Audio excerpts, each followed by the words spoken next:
A question asked courageously, answered honestly, and lived authentically can change your whole life. For me, that question was, how can I use what I have, what I love, and what I know to bless the lives of others? The School for Good Living and this podcast are one answer to that question. Hi, I'm Brian Miller. I know that the world can work for everyone, but that it won't until it works for you. I've created this to help you make the difference you were born to make. It's a series of conversations with thought leaders who are moving humanity forward. And in each episode, I explore their lives and the work they do. I also ask them to break down how they've gotten their books written, published, and read. This podcast is all about exploring the magic and mystery, and sometimes the misery, of the creative process. So if you have a mission, a message, and the motivation to share it, this podcast is for you. Welcome to the School for Good Living. Hello, my friends. Today, my guest is Steve Pavlina, author of Personal Development for Smart People. He also maintains the site stevepavlina.com, a site where tens of thousands of people come every day for inspiration and motivation. Steve is one of the OGs of blogging. He's been very consistent and very prolific. He's blogged more than 2 million words of content, enough to fill 25 to 30 books. And years ago, he released the copyright on his blog. So if you go online and you search how many books he's written, his name is on more than 200 books because people take his work, merge it with their own, publish it, give him credit. A truly remarkable thinker. In this interview, we talk about the arrest he had for Grand Theft Auto way back in 1991, how that was a catalyst for him to turn his entire life around. We talk about the massive career change he made shortly thereafter, going from a game developer and software programmer, who was an award-winning video game designer, by the way, to being a full-time speaker and author. He made his first blog post way back in October of 2004. In this interview, we talk about how he gets his ideas for his blog posts and how he cultivates a torrent of inspiration. We talk about his 30-day experiments, which go back to the very beginning. He's engaged in so many different personal experiments, including polyphasic sleep, vegetarianism, veganism, even 30 consecutive days at Disneyland. You know, some people do Ironmans, other people go in for different kinds of mental challenges. We also talk about the 40-day water fast he did. I thought people died if they did that kind of thing. We talk about the Conscious Growth Club he runs. We explore synchronicity, why pretty much all of his writing and videos are published the very same day he writes or shoots them. We talk about an experience he had many years ago when he was on the verge of bankruptcy, right about to be evicted from his apartment, and the realization he had that led him to work fewer hours and to get better results. We also explore why he tries to turn his own goals into social ones. And we also touch on the topic of open relationships and open marriages, something that Steve has practiced for many years. As I said, he's a very interesting thinker, a very free thinker.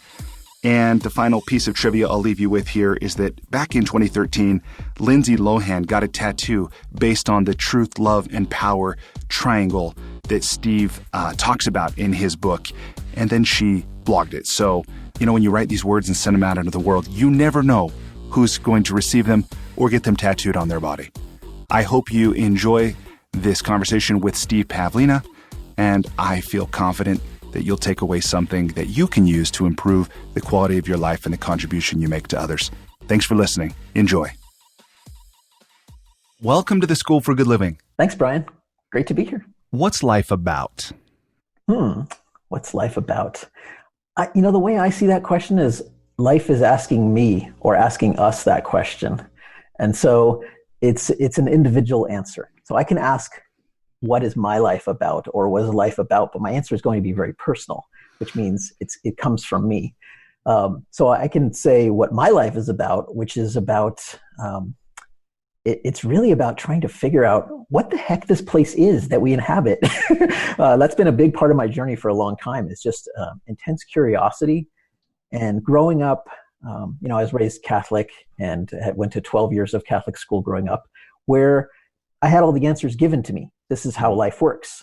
Mm-hmm. And later in life, I began to question that kind of thing and began to start coming up with my own answers, first by sort of wandering around and seeking answers from other people, but then by actually applying some thought to it and asking myself, what is this reality? What is the nature of this place? Because it became increasingly mysterious the more I stared at it, the more I tried to figure it out. And the way I think it actually works these days is I really have been leaning more and more into the idea that this is some kind of simulation, that it's not necessarily a pure objective reality. It's that there are different perspectives in which we can look at reality. And as Dr. Wayne Dyer used to say, when you change the way you look at things, the things you look at change. And I've just seen that show up so many times in my life. Change the perspective I use for looking at problems, for looking at challenges, for looking at life in general, looking at relationships, and things start shifting in response, often in very strange ways that are hard to predict. Yeah, this sounds a lot to me like, even in physics, this term, the observer effect, right? We have this sense of, in a spiritual way or a personal growth way, I think we know intellectually, you change, the meaning you're giving to things, you're willing to change your perspective. And of course, the situation can change, the way you feel about it change. But then in a very literal scientific sense, we see that in things. And I'm admittedly no physicist, but this idea of the observer effect, this very act of observing something, in fact, seems to change it. Exactly. Yeah, it's bizarre just how many experiments are possible. And I recently did a 60-day deep dive experience with people, just like exploring that for 60 days in a row of these different perspective shifts on how to look at reality differently. And it was just amazing the kinds of experiences people had from this. Just like profound shifts, like letting go of addictions very quickly, or coming into a new level of abundance in their life, just because they started changing the way they looked at reality and questioning.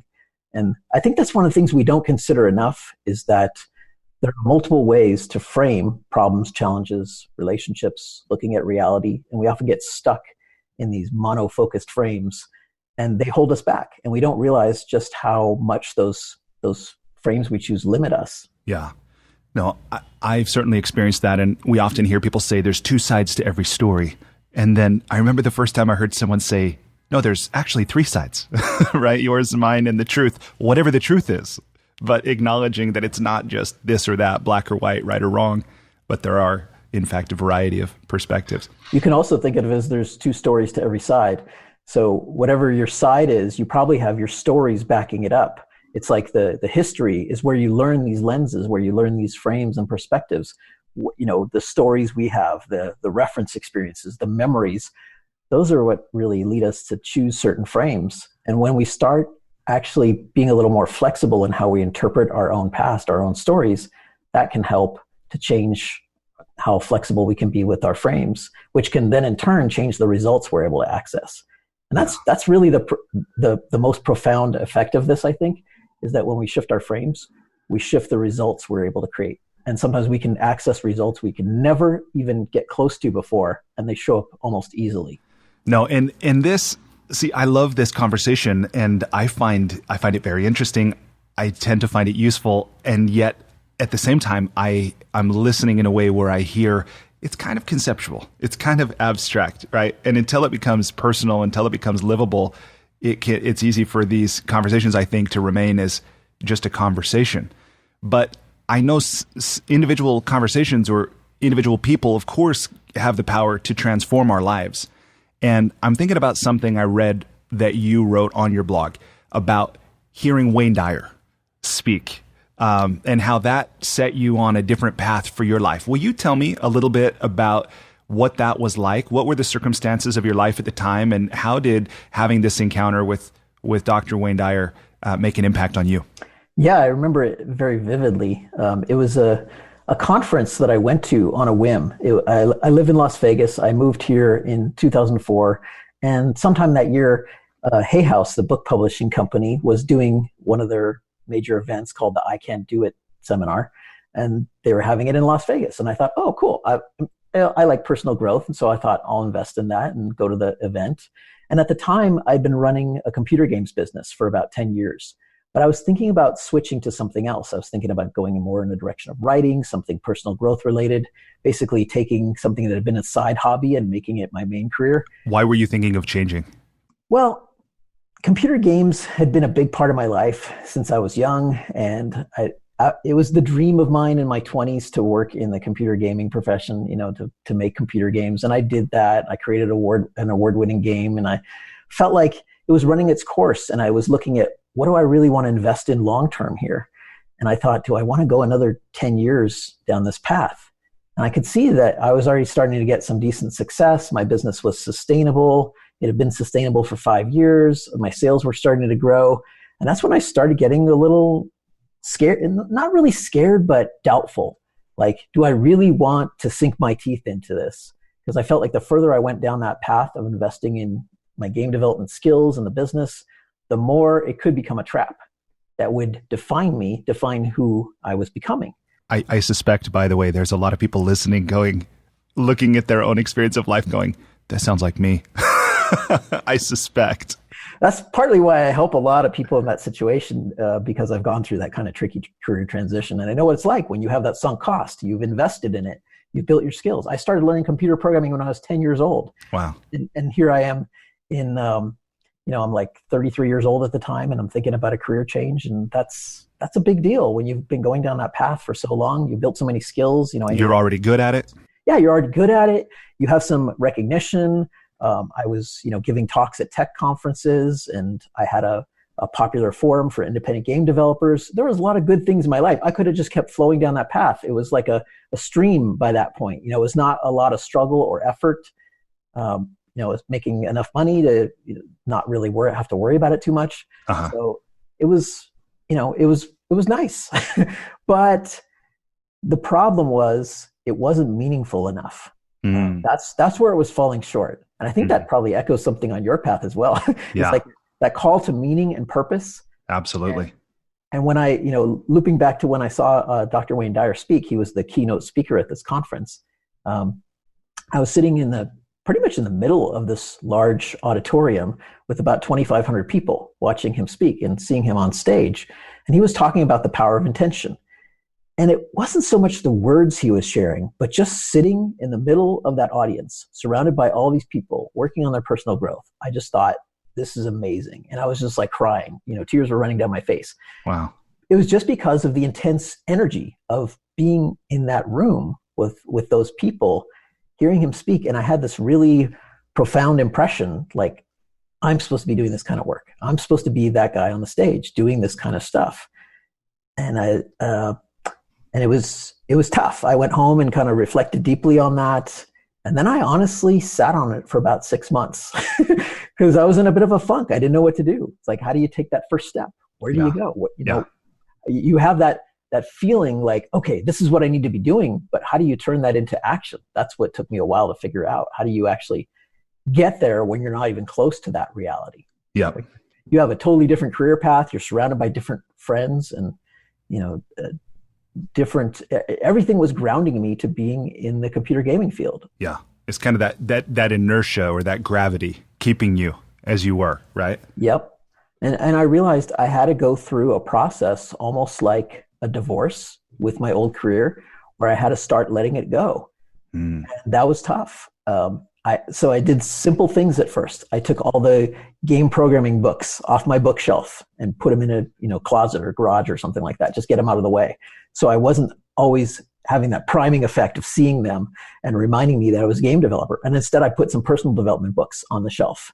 So it was just like making some small modifications to my environment to tell me that I'm going down a different path now. And that helped. It worked. And then it was just like, okay, what's next? What's next?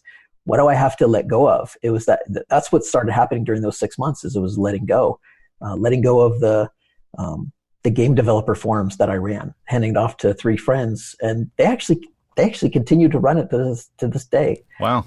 Which is really cool. So it was a long process of letting things go. And, some of it started even a few years earlier because I was sort of winding up to this path. But yeah, seeing Dr. Dyer speak and having that flip, that was really profound. Yeah. That's what eventually got me going into blogging, which I finally started. It was October 1st, 2004. I finally wrote my first blog post. Yeah. And you've written, as we were talking about before we started this recording, you've written a lot of words on your blog, like 2 million words, enough to fill 25 books or more. In fact, part of what I want to ask you about as well is the fact that you've released the copyright on your material. So now people are welcome to take it and use it and share it with others. Of course, you want them to acknowledge and attribute, to you. But first of all, the volume is amazing. The prolificness, the discipline, if you call it that, just the consistency over 15 years of writing. And then what I look at is generosity, of not only sharing it in the first place, but then putting it in the public domain and sharing with others. Not many people, I think, do that. As I've studied, thought leaders in this industry and looked at all these models from, big companies like Franklin Covey, who basically have an army of attorneys. I think that might not be totally accurate. I haven't seen it from the inside, but to protect their IP or pursue people who infringe upon it and all this. And you've taken a totally different route.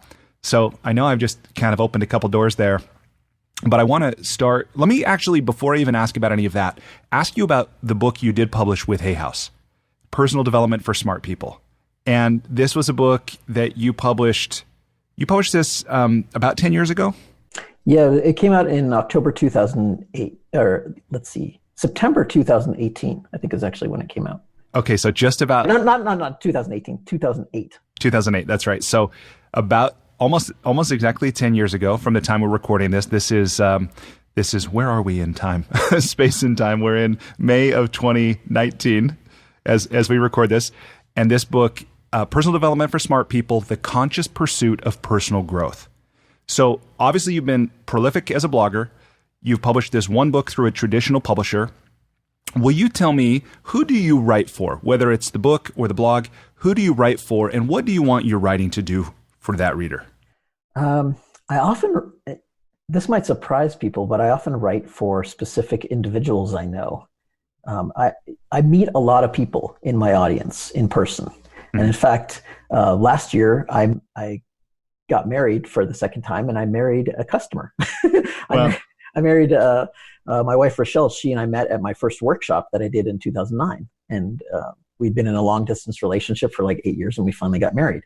And so I have this long history of just being very connected with the customers, with the people who are readers of my blog. I meet up with them in person quite often. I've met hundreds of them, in different countries even. Yeah. And on that topic, by the way, just to jump in here on that, I had hoped we would do this in person, that I would make the drive from Salt Lake to Vegas. And I love on your website, you talk about the fact that you're willing to meet with people and have a conversation. You just meet in a Starbucks near your home. And I'm super curious, does that always turn out well? Yeah, it really does. It's interesting each time. Sometimes people are a little shy, and it takes a little while for them to warm up. Sometimes people have a tendency to, put me on a pedestal because they've been reading my blog for a while, or, they have this celebrity idea or something in their mind. But I'm not really like that in person. I'm just just very friendly, approachable. And so when they get calmed down, then we have a really good conversation. So first few minutes are awkward, but after that, it's usually pretty good. Because you've even had people fly in, internationally, to meet with you, right? We'll meet for a few hours, and then even flying back that same day, somebody's done before. How often do you have these? I mean, because you're a busy guy. You got a life. It varies. It varies tremendously. There's certain times of year where more people come to Vegas. And so you get this surge around holidays, like maybe 4th of July. I'll get a lot of people wanting to do it. So I might do 3 or 4 in 1 week during that time. Most of the time, though, it's 1 or 2 a month. It's not really that big a deal. What do people want to talk about mostly? Money, sex, and kids. What is it? Anything and everything. We often just tell stories. It's just a normal conversation. We talk about personal growth. We talk about the nature of reality. I remember having a really interesting conversation with somebody who was a military intelligence officer stationed in Afghanistan. And we had a really interesting conversation about what his job was like and what kind of work he did. Of course, he couldn't tell me certain things for security reasons, but I found it so fascinating. I eventually interviewed him for my blog because I just thought this is really cool. And so I've kind of learned to connect with a broad range of people, because there's a lot of people who are into personal growth that you might just label it differently. Some will call it education, some will call it training or skill building.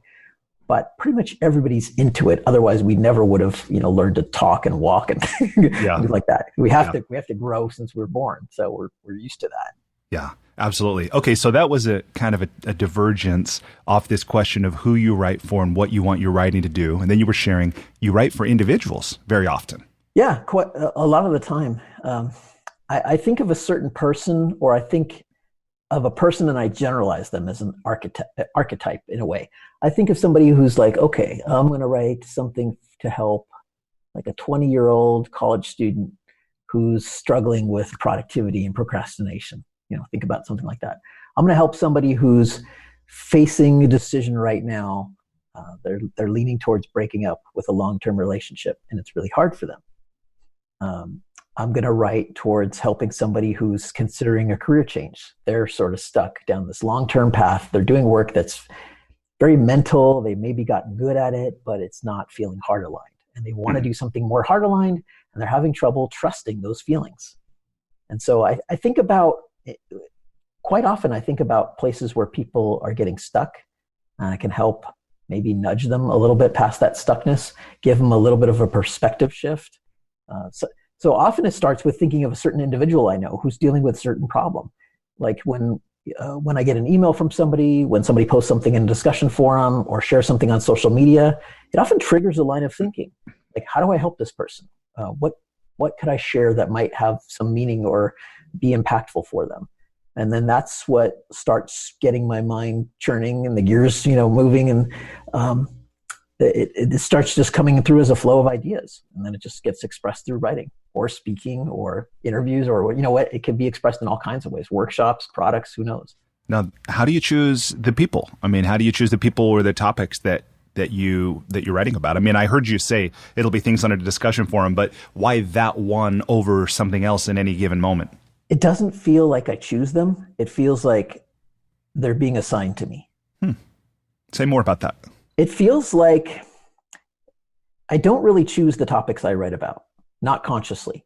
I don't have like a list of topic ideas to write about. I used to try that in the beginning, like the first year or two of blogging. And then when I got up to like 200 ideas that I was thinking about mentally, like, oh, I should write an article on this and this and this and this. I just got disgusted with the whole list because every time I looked at it, it just felt so uninspired and unmotivating to write about those topics. Like they were mentally chosen topics, like stuff that would be good for search engine rankings, or this will fill a need, or, just like stuff that's top of mind. Yeah. Usually just deleted that whole list and said, I'm just going to be present and write about what comes up in the moment. And it feels like some part of reality sends me signals. It like gives me ideas. They flow through my mind. When I want to write a new article, even if I don't have an idea, all I do is just sit quietly for a couple of minutes. And I ask the universe, I say, give me an idea and to write about. So I'd like to write an article. And oftentimes I'll add a little bit of flavor to it. Like, what do I want to put in it? I want to write an article that's playful today. Or I want to write an article about productivity. Or I want to write an article that's very mental or spiritual or social or fun. Or I want to write an article that's going to be a challenge for me to write. Whatever kind of experience I want to have, I just invite that. And then I quiet my mind for a little while. And whatever's coming up in the first 30, 60 seconds, I know it's garbage. So I just let it go. just stuck in my mind. I'm not really tuning into anything. It's just the stuff that's floating around. And it's the stuff that's mental, but it doesn't feel heart aligned. I don't feel that congruence between the mind and the emotions. And when I get past that and just let it go and kind of let my mind blank, and often just like kick back in my chair and close my eyes and lean back. And then after a couple minutes or so, I realize I'm sort of drifting off and daydreaming. And whatever I'm daydreaming about, it's the flow of ideas that becomes the article it feels like I'm supposed to write it. It really feels like the universe or the combined intelligence of humanity is picking me and giving me these as assignments. Yeah. Now I can say yes to them, or I can say no to them. I might say, no, I don't really want to write about that topic. And I can kind of just reject an idea and let another one come through. Or I can choose not to write, or I can pick the first one or pick any idea that comes through and say, okay, that's the one. Let's go with this. And I noticed that when I use that approach, the articles will get done maybe like 3 times faster than if I try to do it like say through brainstorming or coming up with ideas for very mental reasons. Like I should write about this topic. That would be a logical one to pick. My blog needs this kind of topic. But if I just let the intuitive side come through, it's a beautiful experience of writing. It feels more like a meditation. I just love the process of doing this. Yeah. And I found out that some people, create other creative works this way. Like musicians create music this way. Artists can create art this way. I know somebody who writes books this way, like whole books. Yeah. Tuning in and inspired ideas, and it's just that's basically how I built my blog traffic, was going with the flow of these inspired ideas. And I noticed that when I came up with ideas that were really mental and I could still write articles that way, it'd be more work. It would feel like it was tougher to get the point across, and they wouldn't land as well with people. But when I write these intuitive flowing ones, not always knowing what was going to happen, just being in that flow, they would so often generate feedback where somebody told me it was a synchronicity for them. And that's what really got me curious about like things like the nature of reality too. Yeah. It's like, how is this happening? Because people would say, you wrote a sentence in your article that was like word for word, exactly this 15-word sentence I wrote in my journal last night. No way. They would say, are you spying on me? Like, how did you know? Wow. And other people were saying, like, I was just thinking about this topic, and then you write this article like the very same day. What the heck? Like, we're somehow psychically connected. Yeah. It got me really wondering, because I would not see that kind of feedback when I would pick the topics for mental reasons. But when I just picked them intuitively or felt like they were being assigned to me, it was a synchronicity for somebody out there. People would feel like they were sending me an idea to write about, and I would be the conduit through which it got written. That reminds me a little bit of what Elizabeth Gilbert wrote about in her book, Big Magic, talking about how there does seem to be not only a zeitgeist, but there's kind of this current of thought that circulates, and it touches us from time to time. And whether we're aware and receptive and willing to act on it or not can be the difference between, the act of creation and contribution, or, just remaining in some kind of a sleepwalking trance or something. But that's interesting to hear the way you approach that. It sounds a little bit, I know it isn't exactly what you're saying maybe, but it sounds a little bit like channeling, right? Like there's something that's coming, is working with you, it's working through you, and then other people are connected with it as well. It's pretty remarkable. Yeah, for me, it's not that the words get channeled. It's that there's a certain energy combined with an idea. It feels like a wave of motivation to write about a certain topic. Mm-hmm. But I still have to combine it with stories and structure, and I still have to leverage writing skills to do that. Yeah. Otherwise, the idea will just sit there and it won't get expressed because I won't know how to express it. Yeah. And blogging was a great way to do this because it's not a lot of investment to write a single article. So I could try and experiment with this hundreds of times in hundreds of different ways over a period of many years. And every time it was like a learning experience. Every time I saw a different angle on it and how it works. And so I got to really scope out how this type of creative ability works. Yeah. Well, then what I'm so interested to know about this as well, because I'm hearing you, again, what I'm taking away from what you're saying is that you're receptive to inspiration and then you act on it. But I think that many people who think, oh, well, writing is something I'll do when the inspiration strikes. Like those people wait a long time.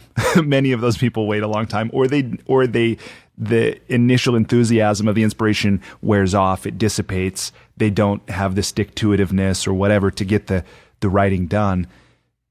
So what I want to know is, do you have any kind of a regular schedule for yourself or an intention where you say something like, well, I'll write 2 blog posts a week, or, each one will be 1,500 words or 500 words or anything? Because I think what we're talking about, we've already touched on the fact you've been blogging for about 15 years.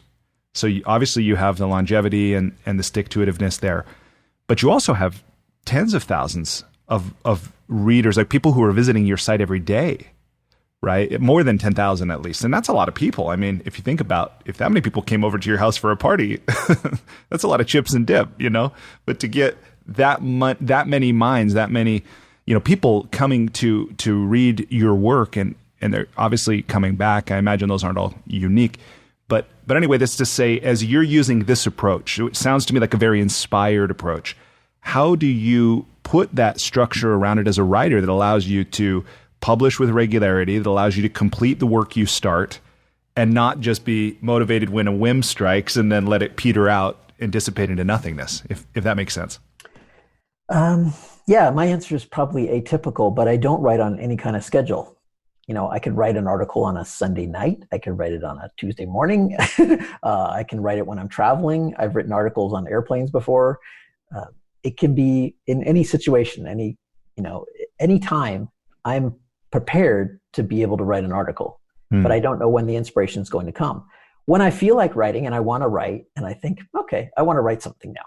I feel motivated to write. Then I don't wait for inspiration. I'll ask for it. I'll invite it. I'll just say to the universe, give me an idea. And it feels like that. It just like, okay, transmitting, it takes me a couple minutes to tune in, but then I start getting the transmission and it's like, okay, here it is. And I'm like, okay. So it gives me the idea, and the idea arrives as, that packet of, it's partly information, but it's actually mostly energy. It's like this surge of desire that I feel to contribute something in a certain way. And what really is key about that is it has to be a very pure intention. I don't get those kind of signals when I think I have to write from a place of neediness, like I need to write. And that's why I don't do the scheduling thing, because when I've tried that in the past, then I feel like I need to write. I'm writing because it's on my schedule, because I have to put this content out, and I just didn't feel aligned with being that kind of writer. I want to write when it's a cool idea, when it feels like there's something awesome that I need to express. Yeah. When I feel like I've got something, that I feel jazzed about and I want to express that, that's when I'll write. And sometimes it might be an hour, sometimes it might be 8 hours of just straight writing and editing. And what I generally do is I just write it continuously from beginning to end. Then sometimes I'll take a break, like have a meal or whatever, then do an editing pass and publish it. Almost everything I write is published the same day it's written. Wow.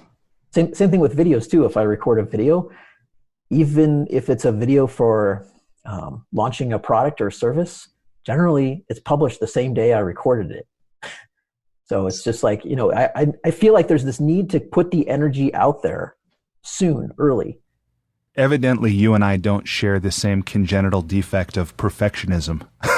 It sounds like you've pretty well allowed yourself to just receive this inspiration and let it flow through you. Yeah, it's more like defectism or something. Well, it's just that, I feel like I learn more by just trying different things and exploring in different ways and not worrying about things needing to be perfect. I feel more impatient to get the ideas out there than I do worry about polishing them. Well, I'm reminded of something Tony Robbins says from time to time about perfection is the lowest standard possible because it doesn't exist, right? It's like, oh, that's an interesting reframe. That's true. I can always write the perfect blog post tomorrow. Yeah, that's right. That's right. So, okay, so let me ask you about this. Although you don't necessarily publish according to a set schedule, one of the things I've been interested to read a bit about your work with these 30-day challenges that you take on. So I want to start by asking you if you'll just share a little bit about why is a 30-day challenge something that's so useful for people who are looking to grow or to transform some area of their lives? Because it lets you get an insider's perspective on what a new habit or behavior or lifestyle or way of experiencing life is actually like. And the insider's perspective is very different from the outside looking in. And the first time I did this kind of experiment that I recall was in 1993. And I decided to go vegetarian for 30 days. And part of the reason I decided to do that is I had a friend in college who was vegetarian. And I thought, that's interesting. He was from India. His family was from India, and he'd just grown up that way.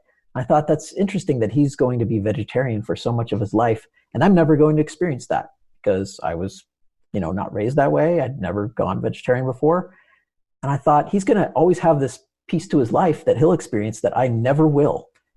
And I thought, isn't that kind of a shame that I'll never even know what it's like to be vegetarian, not even for a few weeks? And so that's what gave me the idea. Well, why don't I actually try that? Why don't I actually be vegetarian for 1 month out of my life? Because then I'll always have that is like a piece of my identity to know what it's like. And then I could just go back to my old previous diet.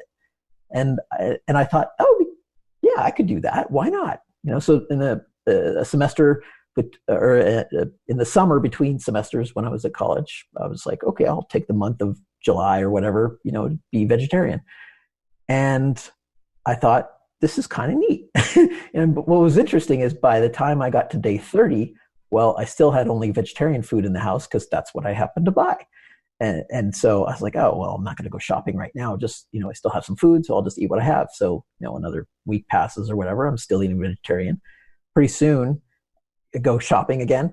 And the next thing is, like I just don't feel like buying meat this time. So I'll just buy vegetarian again. Yeah, whatever, just keep going with it.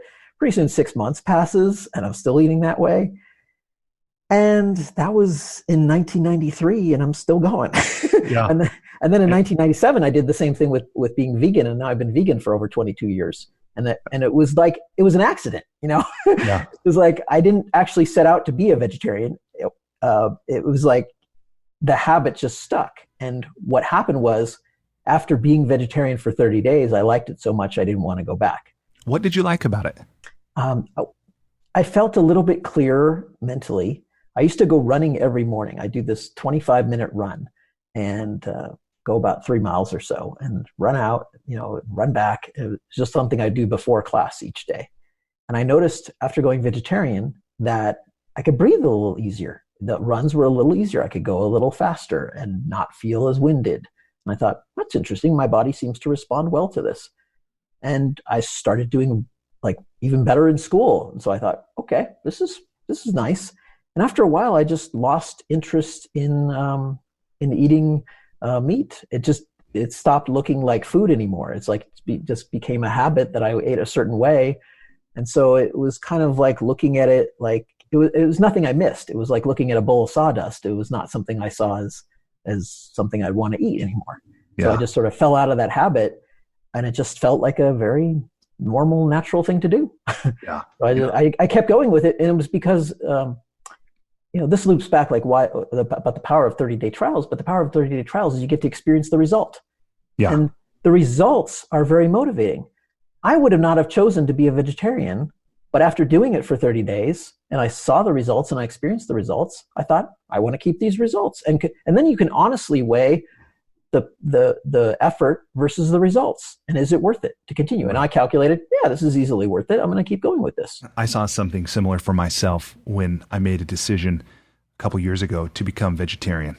And it's just one of those things for me that like from the outside, having said before I took that step, I thought, I don't know if it's right for me. I don't know if I'll really like it. But once I did have that inside view, as you're saying, I was like, absolutely. For me, it felt right. And now I have a hard time thinking I'd ever go back and have a steak or, eating. So anyway, enough about me. I want to go back to you on this 30-day trial. The one that you've done, there's two I want to ask you about in particular.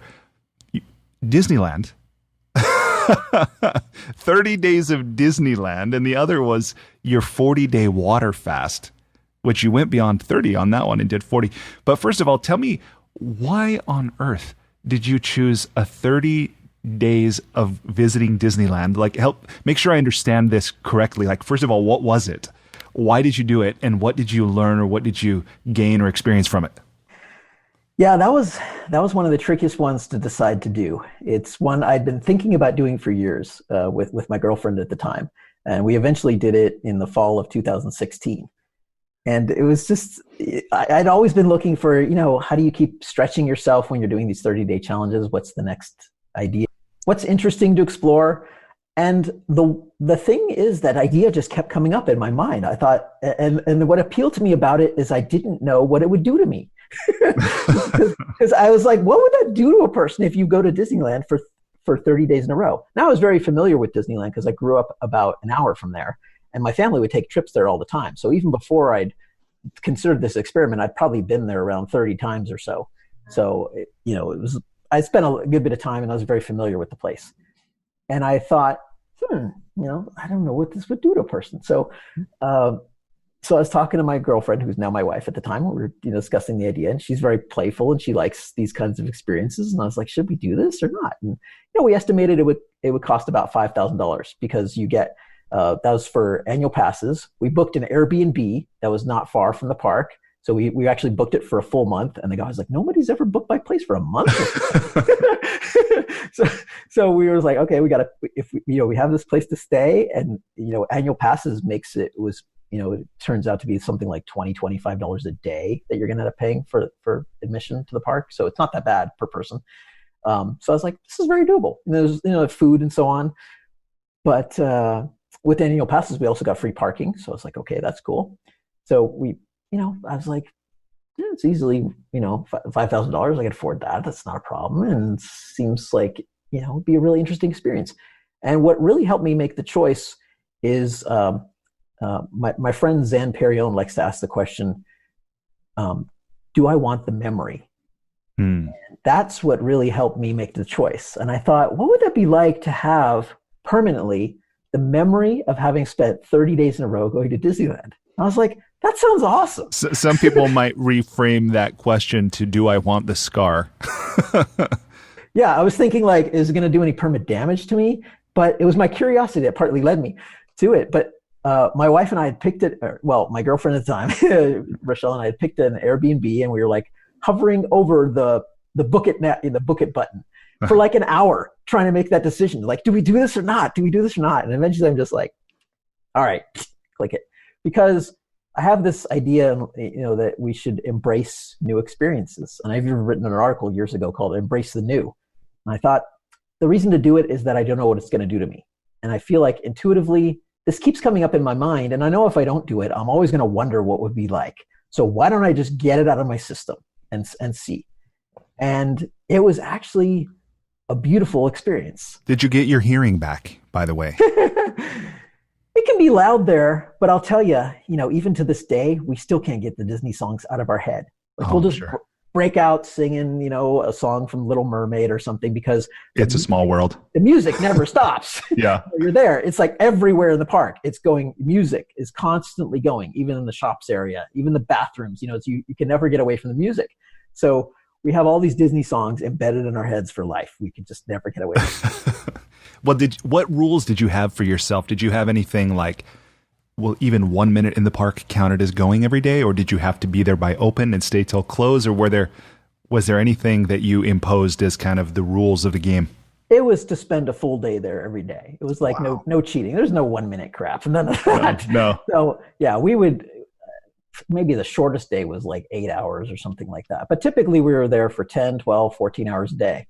And on our last day, we said we're going to go big. The last day that we were there was the day before Thanksgiving, and their hours were 8 a.m. to midnight. So we were there. I think we stayed from like 8:30 till 12:30 because the shops are still open a little bit after the park officially closes.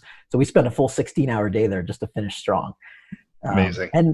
And it was just a beautiful experience, but it's a 30-day trial in some other ways too. It's 30 days of spending every day outdoors. It's 30 days of being around lots and lots of people who are having fun. And we had a lot of fun. And this might surprise you. We've gone back. You have gone back since then. We've gone back many times since then. We even got an annual pass, I think, last year. And wow. We've gone back a number of times last year. And it's 30 days of spending time with someone you love. Exactly. 30 days just focused on your relationship partner, just having fun together and going with the flow of whatever inspires you in the moment. You can be as impulsive as you want. There's no agenda, nothing you have to do. Just be free and just enjoy your life and have fun. Wow. And what I didn't expect, though, there was a hidden benefit to that experience. And I'm really glad I did it because while I was there the whole time, I'm living inside Walt Disney's imagination, essentially, like his universe that he created. Yeah. I kept thinking, like, he started with mouse drawings and look at this thing he built. Yeah. And there were many times where I just didn't feel aligned with Disney's values. I was like, okay, all this stuff, all these products they sell, it's so much stuff, so much plastic toys and things like that. And I thought, okay, I'm not feeling super aligned with that. The fact they're preventing you with health food at every corner. Not really, right? Yeah, we were able to get some vegan food there. It wasn't too bad. Well, we would often leave the park and get food. We often went to Whole Foods in Garden Grove for breakfast first, and then we'd pop over to Disneyland, so we could at least get started with like a acai bowl or something like that. And Yeah, something healthy. something healthier. Yeah. So, but it was this idea that kept sinking into me. This idea of thinking big, and like, what would it be like to go big with my own values? Because I got so immersed in seeing, like somebody took their values and went big with them. Yeah. I since read a biography of Walt Disney and got to know his life story much better. And I just found it fascinating, the progression he went through, starting with like drawing Mickey Mouse and all this stuff he built, but in alignment with his values. And I thought, what would it be like to do that with my values? Like if I started thinking bigger. And what conclusion did you come to? What'd you come up with? Well, it took me a few months, but eventually I decided what I really wanted to do is create a bigger growth-oriented community, like bring people who want to live more consciously and want to be more growth-oriented, bring them all together in like one community and just build it and build it and build it and build it. And the goal is we all come together and we encourage the heck out of each other. We all help each other grow. We work together as a team. We actually get to know each other. We care about each other. We cooperate. We try to push ourselves to express our creativity more. We try to empower each other. And I thought that would be awesome. It's sounding like Burning Man. Could be, but I wanted to do this. I wanted to create something like really lasting, like permanent, something to endure. Yeah. Like I'd been in Toastmasters International for many years, which started decades and decades ago. And I thought, that's great that they created this organization. And when I was in it, it had 10,000 clubs all around the world, about 200,000 members. And I thought, this is awesome. And it's all about basically people helping each other improve their communication skills and leadership skills as well. And I thought, what if we had something like that for personal growth? So I started leaning more in that direction and eventually created this group called Conscious Growth Club, which we went in beta testing mode in early 2017. And then we just did our full launch of it a few weeks ago. And it's up to a little over 150 members right now, but we're going to keep growing it. And it feels like now I finally found that thing I want to invest in for like 20 years or more, where like it's my version of Disneyland. It's my version of that long-term vision that I could just keep building and nurturing year after year after year and keep building it up and growing. And it was that experience at Disneyland that actually help foster that kind of mindset and that idea. And I don't think I'd be doing this. I'm pretty sure I wouldn't be doing it, at least not yet, if I hadn't done those 30 days of Disneyland. Wow. No, so that's trusting your intuition. And like, if the idea keeps coming up, even if it seems foolish, maybe there's a reason it keeps coming to you. Yeah. Maybe it's something to say yes to. Well, and this Conscious Growth Club, I think, is something that people who are listening to this will be interested in. How does it work? It's an online community. It's a paid community. And the reason I did it as a paid community is because I wanted people to feel bought into it, to really make a commitment, and also give the group abundant resources. So we're only launching once a year. And it's just, so the launch for this year is already over. So the next time people can join is April 2020. And that's because I don't want to make it the kind of group where people are always joining and leaving throughout the year. It's a one year membership minimum. And basically it involves a private forum where we can connect every day. Everybody can discuss with each other. It's not on Facebook, so there's no ads, no distractions. We don't post affiliate links in there. There's no promotions inside the group from anybody. It's all just encouraging each other, sharing our challenges. We keep progress logs inside the group. It's a very action-oriented group. We have courses. I've got a course on abundance, another course on connecting with and exploring the nature of reality called Submersion. And those are part of it. We also do coaching calls. I do those personally 3 times a month. Just on Zoom, we do live video coaching, and those are recorded too. So it's basically, I just asked, what would it take to really help somebody improve their lives, like long-term consistently? Because I saw that the people who read my blog long-term, what they struggle with a lot is consistency, is being able to set a goal, pursue it until they achieve it, and not fall, off track. Yeah, that sounds pretty normal. Yeah, exactly. So it's basically like, what would it take to create a counterforce that will keep people on track towards their goals, towards getting results, towards staying focused on what they want. And I thought I feel very lucky that I have so many friends that work in the field of personal growth, lots of authors, speakers, coaches, trainers, and so on. So we always encourage the heck out of each other. It's just normal for me. But most of my blog readers do not have that kind of experience. They're stuck with social circles that drag them down, that hold them back.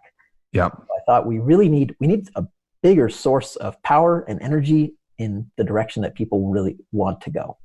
And so I thought, could I actually create that for people? Could I actually give people the social circle that they need?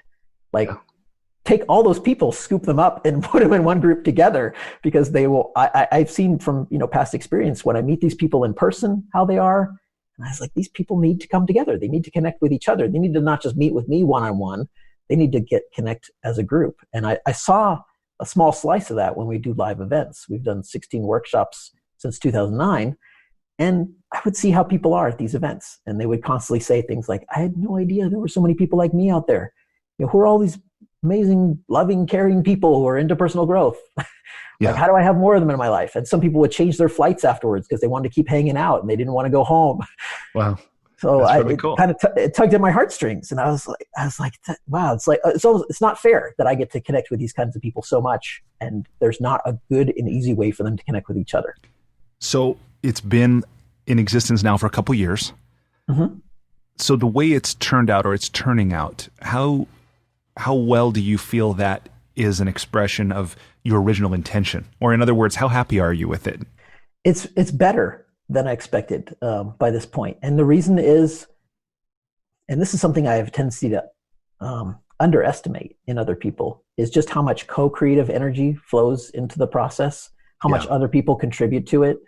I often think it's because I started with blogging and because I started with game development. It's where you're working in an introverted way a lot. Yeah. When you start opening it up to doing live events, or you have a group community, I had this past tendency to just think that I'm the force that has to power this a lot. And it's not what happens when you bring a community of very growth oriented people together. They keep making it better. So many of the ideas we implemented came from other people, not from me. And things happen in the group that I don't even touch. It's just that you bring these people together and they'll form their own subgroups, mastermind groups, to encourage each other in certain ways. They'll do their own calls on the side to help each other. And what I see myself as needing to do is really foster the culture and the values. Like, one of our values is caring. And so we try to attract certain people, who are really into caring about other humans. We're not trying to be the one group for everybody, but the right group for certain types of people. Yeah. Want to feel empowered, and they're willing to empower others. If people are just all into life for themselves and they don't really care about contribution, they wouldn't be a good match for this type of group. But when you get those kinds of people together who are aligned, they thrive because they feel like, this is so perfect. This is me. This is my home. These are my people. Yeah, this is my tribe, finally found. So on this point, knowing that there are people listening that I think are really interested in this, let me just ask you these 3 questions. What does it cost? How can people learn more about it? And who is it right for? The cost is $2,000 a year, which is, I thought a lot about the price, and I felt like that's about right. It's high enough to feel like a real commitment to people. It's low enough, though, that the results can dwarf the price. So we already have people in it who are like, I want to be in this for years, which is cool. And what was the other part of the question? So how can they learn more or sign up? And who is it right for?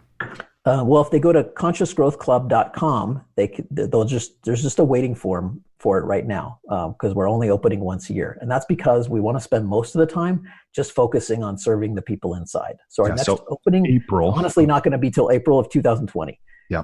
And then probably we're just going to open once a year.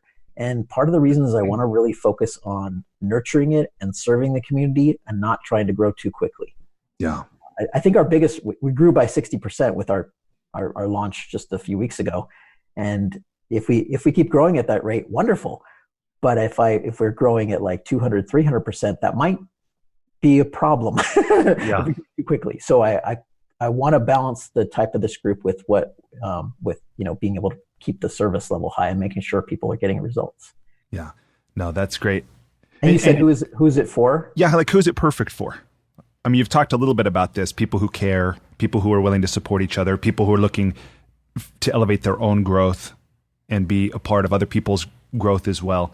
But is there some other descriptor that you would use as somebody's listening to this going, well, I think I could pay $2,000 and I definitely would like to be a part of a supportive community. But are there just maybe a few other descriptors that you could say that if people heard, they're like, oh yeah, that totally checks all the boxes for me? Yeah, it's people who are committed to personal growth. Like they get it. They are perhaps even tired of having to justify their interest in personal development to somebody else. They want to be around people where, if you say you're going to like a spirituality conference or a personal development seminar, there's other people who are like, when is it? I want to go with you. Yeah. They want to be around those kinds of people, not the people who are like, what are you doing? You're investing in this kind of stuff. They want to be around their peers. It's really for people who recognize at some point in their lives that they need a stronger peer group. And imagine what life would be like if you had 50 friends, 100 friends, always there for you 24/7, whenever you need them with any kind of challenge in any part of your life. One thing that's unique about this type of group is that nobody has to focus on just one area of life. Like it's not a group just for entrepreneurs, or it's not a group just for yoga enthusiasts. It's for any and all aspects of personal growth. We talk about spirituality, sexuality. We talk about health, relationships, finances. Everything is fair game in the group, as long as we're doing it consciously, like actually trying to make the best and most intelligent decisions. Sounds beautiful. For ourselves and for the ripples we create. Yeah. It's for people who recognize that they want to combine ambition with heart alignment. They want to be like, they want to be caring and ambitious at the same time. I think that's the ideal person who's really a good match for this. No, I love that. Okay. Well, thank you for sharing about that. Let me go back to the thing about the 40-day water fast. So will you tell me the same things? What was your thinking behind it? Why did you do it? And what was it like? And what did you learn from it? Well, I decided to try, a previous year I did a fast for 17 days just to see what it was like. And so to be clear, and I know there's a lot of ways we use fasting as a term, right? But so with this, do I understand right that you didn't eat food for this 40-day period? And previously you're talking about this 17 days you did a fast. You didn't eat any food. Is that right? Yeah. Well, I'd researched fasting online, so I learned something about it. Before I did the 17-day one, I'd never fasted for more than like 2 days. I think the most I ever made was like 2.5 days, because I just got really hungry. And then I read about it and I realized, after about 3 days for men, and I think it's 4 days for women roughly, the body shifts into a different mode and you're no longer hungry anymore. So you have that hunger for the first few days, but then people report it's a little easier beyond it. And I'd met some people who'd done longer fasts, like 20 days or so. And I thought, that's interesting. It seems like something I should try at some point. So I did the 17-day one and I thought, okay, yeah, it was like kind of sucky the first few days, but after that, it's not so bad. You just get used to lower physical energy, but you can manage. And I would have kept going with the 17-day one, except I had a trip coming up and I had to hop on a plane. And so I thought, okay, I better get off the fast because I've got to go speak at an event, and schedule got in the way. So when I did the 40-day one, I was originally just setting to go for 30 days. And I decided I wanted a really big challenge. So I thought I'll do 30 days of water fasting along with 30 days of YouTube videos. So that way I could talk about the fast as I go, and also it would provide proof so I don't have to worry about people not believing me, because they can see me shrinking on camera day by day. And I'm posting the videos the same day I'm recording them. And I'm sharing what the fast is really like. So I thought, okay, I'll try to commit to going, 30 days this time. And since I'd already done 17 days, I thought I could do 30. So why not? And then each day I did on YouTube, and the series is still on my YouTube channel. So day one, I talk about the fast, and then every day I do a personal growth lesson. So for the first 5 minutes or so of each video, I talk about what my experience of the fast is like up to that point, and then the rest of the video which averages to about a half hour each day, is some personal growth lesson that I share. Even if I'm not feeling great, even if my energy's low, like, I'm going to push through and do it. Yeah, that's commitment. I mean, that's pretty hardcore. And honestly, listening to you share about it now, I think about, for anybody who's listening, saying, look, if you're inspired by this is interesting to you. If you plan to do this, like, consult your doctor, right? I mean, this is potentially lethal, right? I mean, if you're not doing this in a really safe manner, I mean, I feel like there's a bit of a disclaimer where you obviously you've experimented with a lot of things in your life previous. This wasn't something you undertook like on a whim. I mean, you researched, you prepared, you were thoughtful and deliberate about the way you did it. And then you went even beyond 30 days, right? To 40, which is very biblical, right? 40 days. I thought, like, I can't stop at 30 because, like, if Jesus can do 40, then why not? Right. I mean, that's hardcore, man. So what did you, so first of all, how much weight did you lose? I think it was like around 33 pounds. Wow. How much did you regain afterward? Like 33 pounds. You did. So you came back. Eventually. Yeah. And then I watched. Doing it for weight loss. I was doing it for the experience to see what it's like. And partly for, I'd been exploring detoxification a lot to see what that was like. So. Yeah. Because on one of your videos, I watched you talk about the fact that, like, toward the end of the fast, especially where your energy levels did dip quite low, that you were at a point where you were expending like only 200 calories a day. I think it was according to your Apple Watch. Oh yeah, it might be. I don't recall, but because that was a while ago. But yeah, I mean, that's not like, yeah, that's pretty amazing, because I think a lot of people's metabolic rate is they'll burn at least 1,500 calories if they're young, healthy male. It's not unusual to burn 2,300, 2,500. But I was sharing that. I was probably sharing how many calories I was burning from movement. I think I remember that now, because I have the Apple Watch still, and it shows me how much movement I've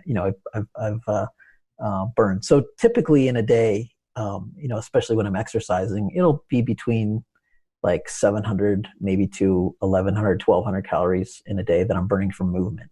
Yeah, and especially if I have a good workout in there. But if I was only hitting 200 calories, it means I'm really not moving a lot. So it's not counting my metabolism. It's just basically calories that the watch is detecting I'm burning. It's estimating what I'm burning from moving. Yeah. So it means I'm not moving a whole lot those days. Yeah. Now that you've done it, you've done a 17-day, you've done a 40-day. Do you ever see yourself like doing it again? Would you do it again for any reason? Yeah, if I do it again, I don't know if I'd do another 40-day, but I could see myself doing that again. It wasn't really that bad. It was, it's another one of those things where your perspective shifts when you have the experience versus when you've never had it before. I understand that a lot of people think it's impossible, but I've been dealing with that kind of stuff for a long time. People used to tell me you can't make a living as a game developer independently. People told me you can't make a living as a blogger when I first started. They didn't even know what blogging was. How could you make money doing that? Yeah. People always tell me you can't do certain things, and I go and do them anyway. I researched it, and I encountered other people who'd done these kinds of fasts, and I just looked at it intellectually, and I was like, okay, what are the real risks? Like you mentioned, you might die. And so I thought that was my assumption going into it. And when I actually researched it, I realized and discovered that the main risk is falling, is like you stand up too quickly, you feel faint, and you fall. That's the biggest risk of fasting physically, is falling and hurting yourself. Wow. And so I thought, okay, now that I know that that's a risk, I'm going to be extra careful when I get up. I'll hold on to furniture till I stabilize, and I'll move slowly and gradually. But I could function just fine as long as I compensated for the effects of the fast, keeping my energy low. Some days I could go out, for a 2-hour walk. It was no problem. But I'd be walking at about 2/3 my normal pace. So I'd walk a little more slowly. Yeah. But I could still do it. I could still drive just fine. There's not a problem. If I wanted to, I could probably travel during a fast, but I wasn't planning to do that. So I played it really safe in a lot of the ways. And I said, if anything starts really going wrong, I start feeling off physically, I started reading about the symptoms, like what to watch for if problems are starting to come into play.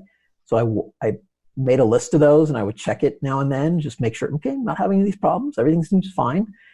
And I thought, I'm not an idiot. So if I start running into serious health problems, I'm not going to push through to 30 or 40 days. I'll just stop. Right. Yeah. I think I even mentioned that, at the start of the video series. That's the key, is like, you be curious, but don't be foolish. Explore, but don't push yourself to the point of death. So if I thought, if I'm risking death here, then I'm going to stop doing what I'm doing. Yeah. No, that makes sense. And that's the kind of thinking I would expect from somebody who wrote a book called Personal Development for Smart People, to be honest. So if there was one takeaway, one lesson that stands out from you, from all of your experience with fasting, what is it? It's that the insider's perspective is always different than the outsider's perspective looking in. Is that you just don't learn what an experience is like until you do it. Yeah. I understand fasting better for having done it. Sure. My perspective on it shifts. It's not such a big deal to me anymore. I mean, looking at it, but if you've never done it, 40 days seems daunting. But actually, to look at it again, doing 40 days without food, I'd be most concerned about the first 3 days when I have to go deal with the hunger. But by the time I reach day 4, day 5, day 6, I'm thinking, okay, smooth sailing to 40. Like, honestly, those 37 days after the first 3, that's easier than the first 3. Wow. It's just getting through the first 3. It's like once you're there, it's like, okay, I could coast for a while. At least that's what my experience was like. Yeah. So knowing that's what it's like, if I were to do fasting again, I'll probably do a fast again, maybe a shorter one, like 6-7 days or something like that. I'll try, since I haven't done it in a while, in next month, and it's just try having that experience again, see what that's like. So what 30-day trials have you had in the hopper, so to speak, that you haven't actually pulled the trigger on, but you've been thinking about, maybe I'll do, or maybe you're planning to do? Right now, it's kind of empty. There's one that people have suggested, which is a funny one, but I don't know if I would want to do it because it doesn't really inspire me, which is to do 30 days of silence. Oh, yeah. So, and I'm like, how does that work as a blogger? Does that mean I can't write or I can't speak? And I do speaking too. I do coaching calls. So I'm like, okay, I have to tell everybody, no coaching calls, or I'll just mime everything. I don't know. Yeah, you or have somebody else do them. It's possible, but I like to go with the ones that inspire me personally, where I feel like this is a really cool thing to do. Yeah. So the 30 Days of Silence one doesn't really inspire me that much right now. There's nothing really, I'm trying to think if there's anything on the horizon. There's nothing really coming up in that area. When something starts coming through pretty strongly, then I have a tendency to do it, usually within a fairly short period of time. Right now, I'm in the midst of doing a group challenge. That's one of the things we do in Conscious Growth Club, is we do every month, on the first of every month, we start a new group challenge together. So this is a way of doing these 30-day trials together as a community thing. How do you pick the ones you do? Well, partly by just going with the flow of inspiration. We try to get a sense of where the group energy wants to go. So for the May challenge, we're doing an exercise challenge. So it's a challenge of doing some form of exercise every day. And you let people choose what theirs is? You don't say like 300 burpees or something? No. That'd be a lot of burpees. Yeah. But it's basically like giving a challenge some structure, but enough flexibility that somebody can find a way to do it. So even for the exercise challenge, you can choose to practice meditation a certain amount of time each day if you don't feel like doing the physical aspect of it. You can turn it into any kind of exercise that you want to do. The idea is just to participate in something that helps your mind and your body. And so when I do these challenges with the group, then I feel like, okay, I got to represent, I got to do this with them. So I'm, every day this month I've exercised either cardio or strength training, and then we have a group progress log where everybody shares what they did each day. So awesome. Check those off. And so people hold you accountable. So it's that, when you have that accountability, you're just like, I can't cheat today. Can't let people down because everybody's watching. So. Yeah, people are going to notice. Oh, that's great. But we don't know what our next month's one will be yet. We haven't chosen that yet. But like in the last week before a new month starts, that's when we'll pick something and see if we can figure out what the aligned path is there. That's awesome. We'll think of doing challenges in the body, mind, heart, and spirit area. So we're thinking like this is a body challenge, but mostly we're doing this month. So next month we might focus on some kind of mind challenge.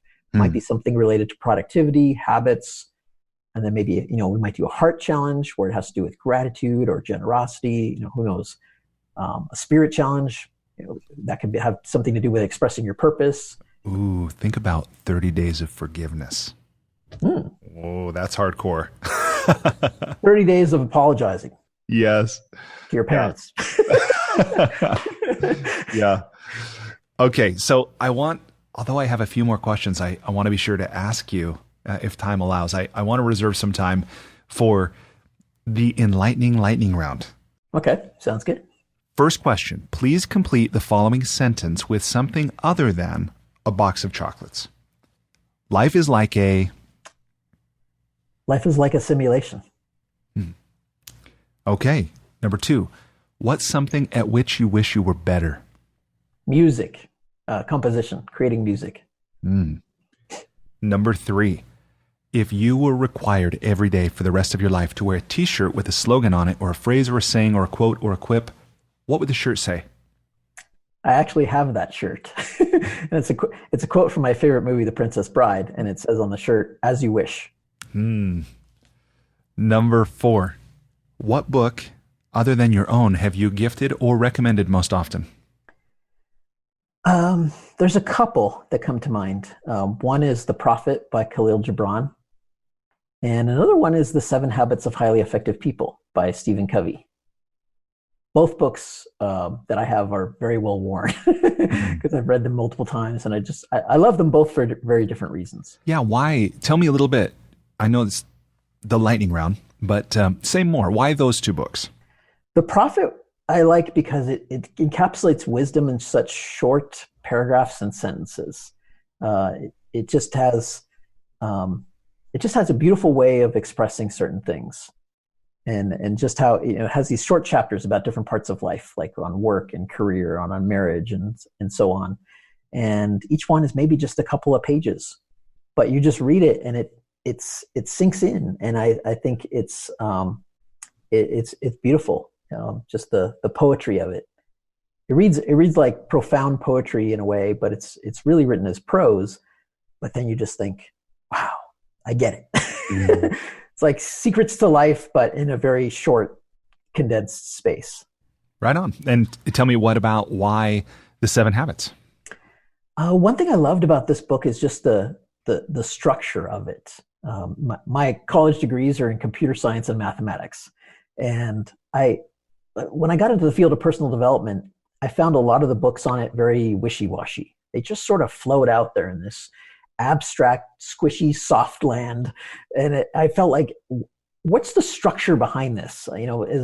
Growing up and learning computer programming, I was used to thinking algorithmically and knowing how one piece of code connects with another, thinking in terms of mathematical concepts as well, structure, rules, laws, seeing how things add up, geometry, algebra, calculus, having these harder ways of thinking about reality, like having more structure to them. And one thing I didn't like about the personal growth field is just how unstructured some of the ideas seem to be, how people would share ideas. And I was like, okay, well, that makes sense. But this other book is writing the opposite and saying you shouldn't do this. And so what's the truth there? Like where are the core principles? What actually works? What can I trust?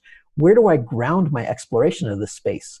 And The 7 Habits of Highly Effective People is one of the first books I read that had this sense of groundedness to it. Yeah. Like principles. I like that idea. It's not just like techniques or methods, but start with these core principles.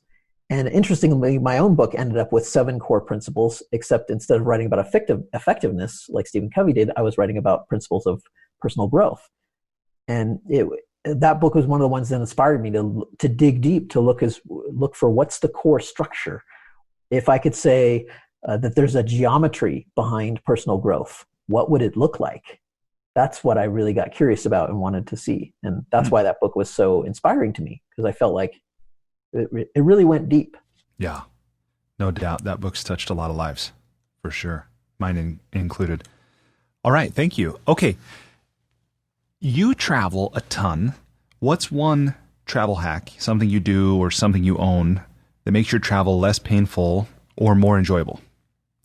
Or maybe something you take with you? One is to travel lightly. Almost always when I travel, even if it's going to be for a month, I only take a carry-on bag and a laptop bag, no big suitcase. And I just learned to, to go lightly with the traveling. Another thing is, I love to travel. My favorite way to travel is just book a one-way ticket and not know when I'm going to be back. So when I travel, it often starts where I'll get a speaking invitation somewhere, or there's a conference or something I'm going to. And so I'll book a one-way ticket, go to that event, and then it's go with the flow of invitation and inspiration. So one time I flew to Zurich, Switzerland to speak at a conference there. And I had a place to stay for about a week or so that was provided by the conference people. But then I didn't know where I was going to be after that. And Rochelle was with me. And so we're like, okay, where should we go next? We didn't know. But then somebody from the conference who was from Paris invited us to go stay in her apartment in Paris. And she was actually the sister of a previous coaching client of mine. Wow. So I thought, oh, beautiful. And she said she had a friend's apartment that she could stay in. So she let us stay in her place in Paris for free for like a week. And we were like, awesome, because we'd been to Paris before and we love Paris. So we were like, sure. So we took a train. We went to go see the Large Hadron Collider in Geneva on the way there, and kind of went there. Oh, I forgot. Even before that, we got an invitation to stay in Lucerne, Switzerland, with one of the other speakers at the conference. So we went to her family's house and stayed there for a few days, along with some of the other speakers from the event. We kind of just hung out, had a beautiful time. Then we took the train from there, go to Paris, stay there for a while. Then somebody else from that same conference said, hey, I live on a farm in southern Spain. I'd love to, have you guys visit if you want to come down and hang out for a while. So we're like, sure, why not? So after our stay in Paris ended, we flew down to Malaga in southern Spain, and we stayed there on this farm, and we were just super lazy. It was a fruit farm where we were just eating fresh avocados and oranges right off the trees. And there were chickens and goats there, and we were playing with them and stuff. And the goats would like jump up on my lap, and little baby goats and stuff. It was just so beautiful. It was like room temperature outside the whole time. We had this view overlooking these beautiful green rolling hills all the way down to the beach, and just enjoyed life. And that's something, especially as Americans, I don't think we do enough of. I really gain a lot from other cultures, just slowing down and enjoying life and appreciating simple pleasures like eating fresh fruit right off a tree. Yeah. Especially those sensory experiences. That's amazing. And as I hear you sharing, one of the things that I think about, and I could be mistaken on this, but as I listen, I'm hearing someone share his experience who has consciously shaped his life to allow him to do these kinds of things, where I think a lot of people who are hearing this might be saying, oh yeah, that's the kind of thing I might have done between years in college, or yeah, that's the life I'd like to have, but maybe when I retire, or it's easy for Steve to say because, he's created his financial life in a way where he doesn't have to work, a 9 to 5 or something that people are just kind of almost dismissing it as like something for other people and not for themselves, even though they probably really like to have that kind of freedom, that kind of spontaneity in their life. If that is true, which I know that's an assertion or an assumption, but what do you say to people who might be hearing like how incredible this way of being, this way of living is, and they might want it for themselves, but they also might feel like, oh, that's not really possible for me? I point to my shirt and say, as you wish. It's not that we get what we want. It's that we get what we're willing to accept, what we're willing to tolerate. And it's not that you're not saying yes to these things, but you're saying yes to something else that's getting in the way. And you have to say no to something first. You have to set some boundaries. And that's why I often find benefit in seeing life as a simulation, because I feel like I can negotiate with it. It's not something that overpowers me, and it's not something that I can overpower, but we can cooperate.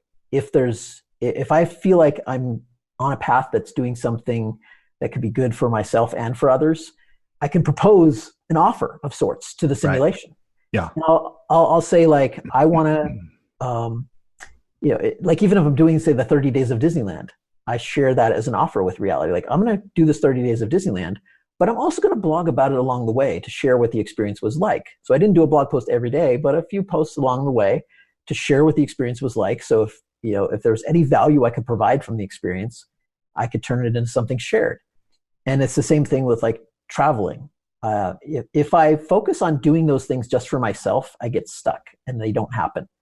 But if I say, if I can learn how to do these beautiful things in life, then I can teach them to other people and I can share that value and I can explain how to do it and what frames work and what frames don't work. That works too. This started with me going to speak at a conference in Zurich for free. I wasn't paid to speak at the event. And so I do a lot of free speaking, but free speaking pays back because those invitations came from the people who are at the event. Yeah. Like one of the other speakers or a couple of the attendees. That's how I can travel a lot of the times. I get a lot of invitations from readers of my blog. It's a different way of holding wealth. You can hold wealth in money or possessions, but you can also hold wealth in the form of social goodwill. And a good model there I think of is, say, the Dalai Lama. So the Dalai Lama has got enough goodwill that he's created that if he wants a flight anywhere, probably airlines will give it to him for free. If he wants to stay anywhere, probably the hotels will host him for free. Sure. Does somebody like him even need money? And can he be wealthy without money? Can he, is he always going to be taken care of? Probably. If he ever has a need, somebody's going to fill it. And I thought that's an interesting way of thinking about wealth. Yeah. Is like, imagine, could you be wealthy with no money? And I seriously asked that question.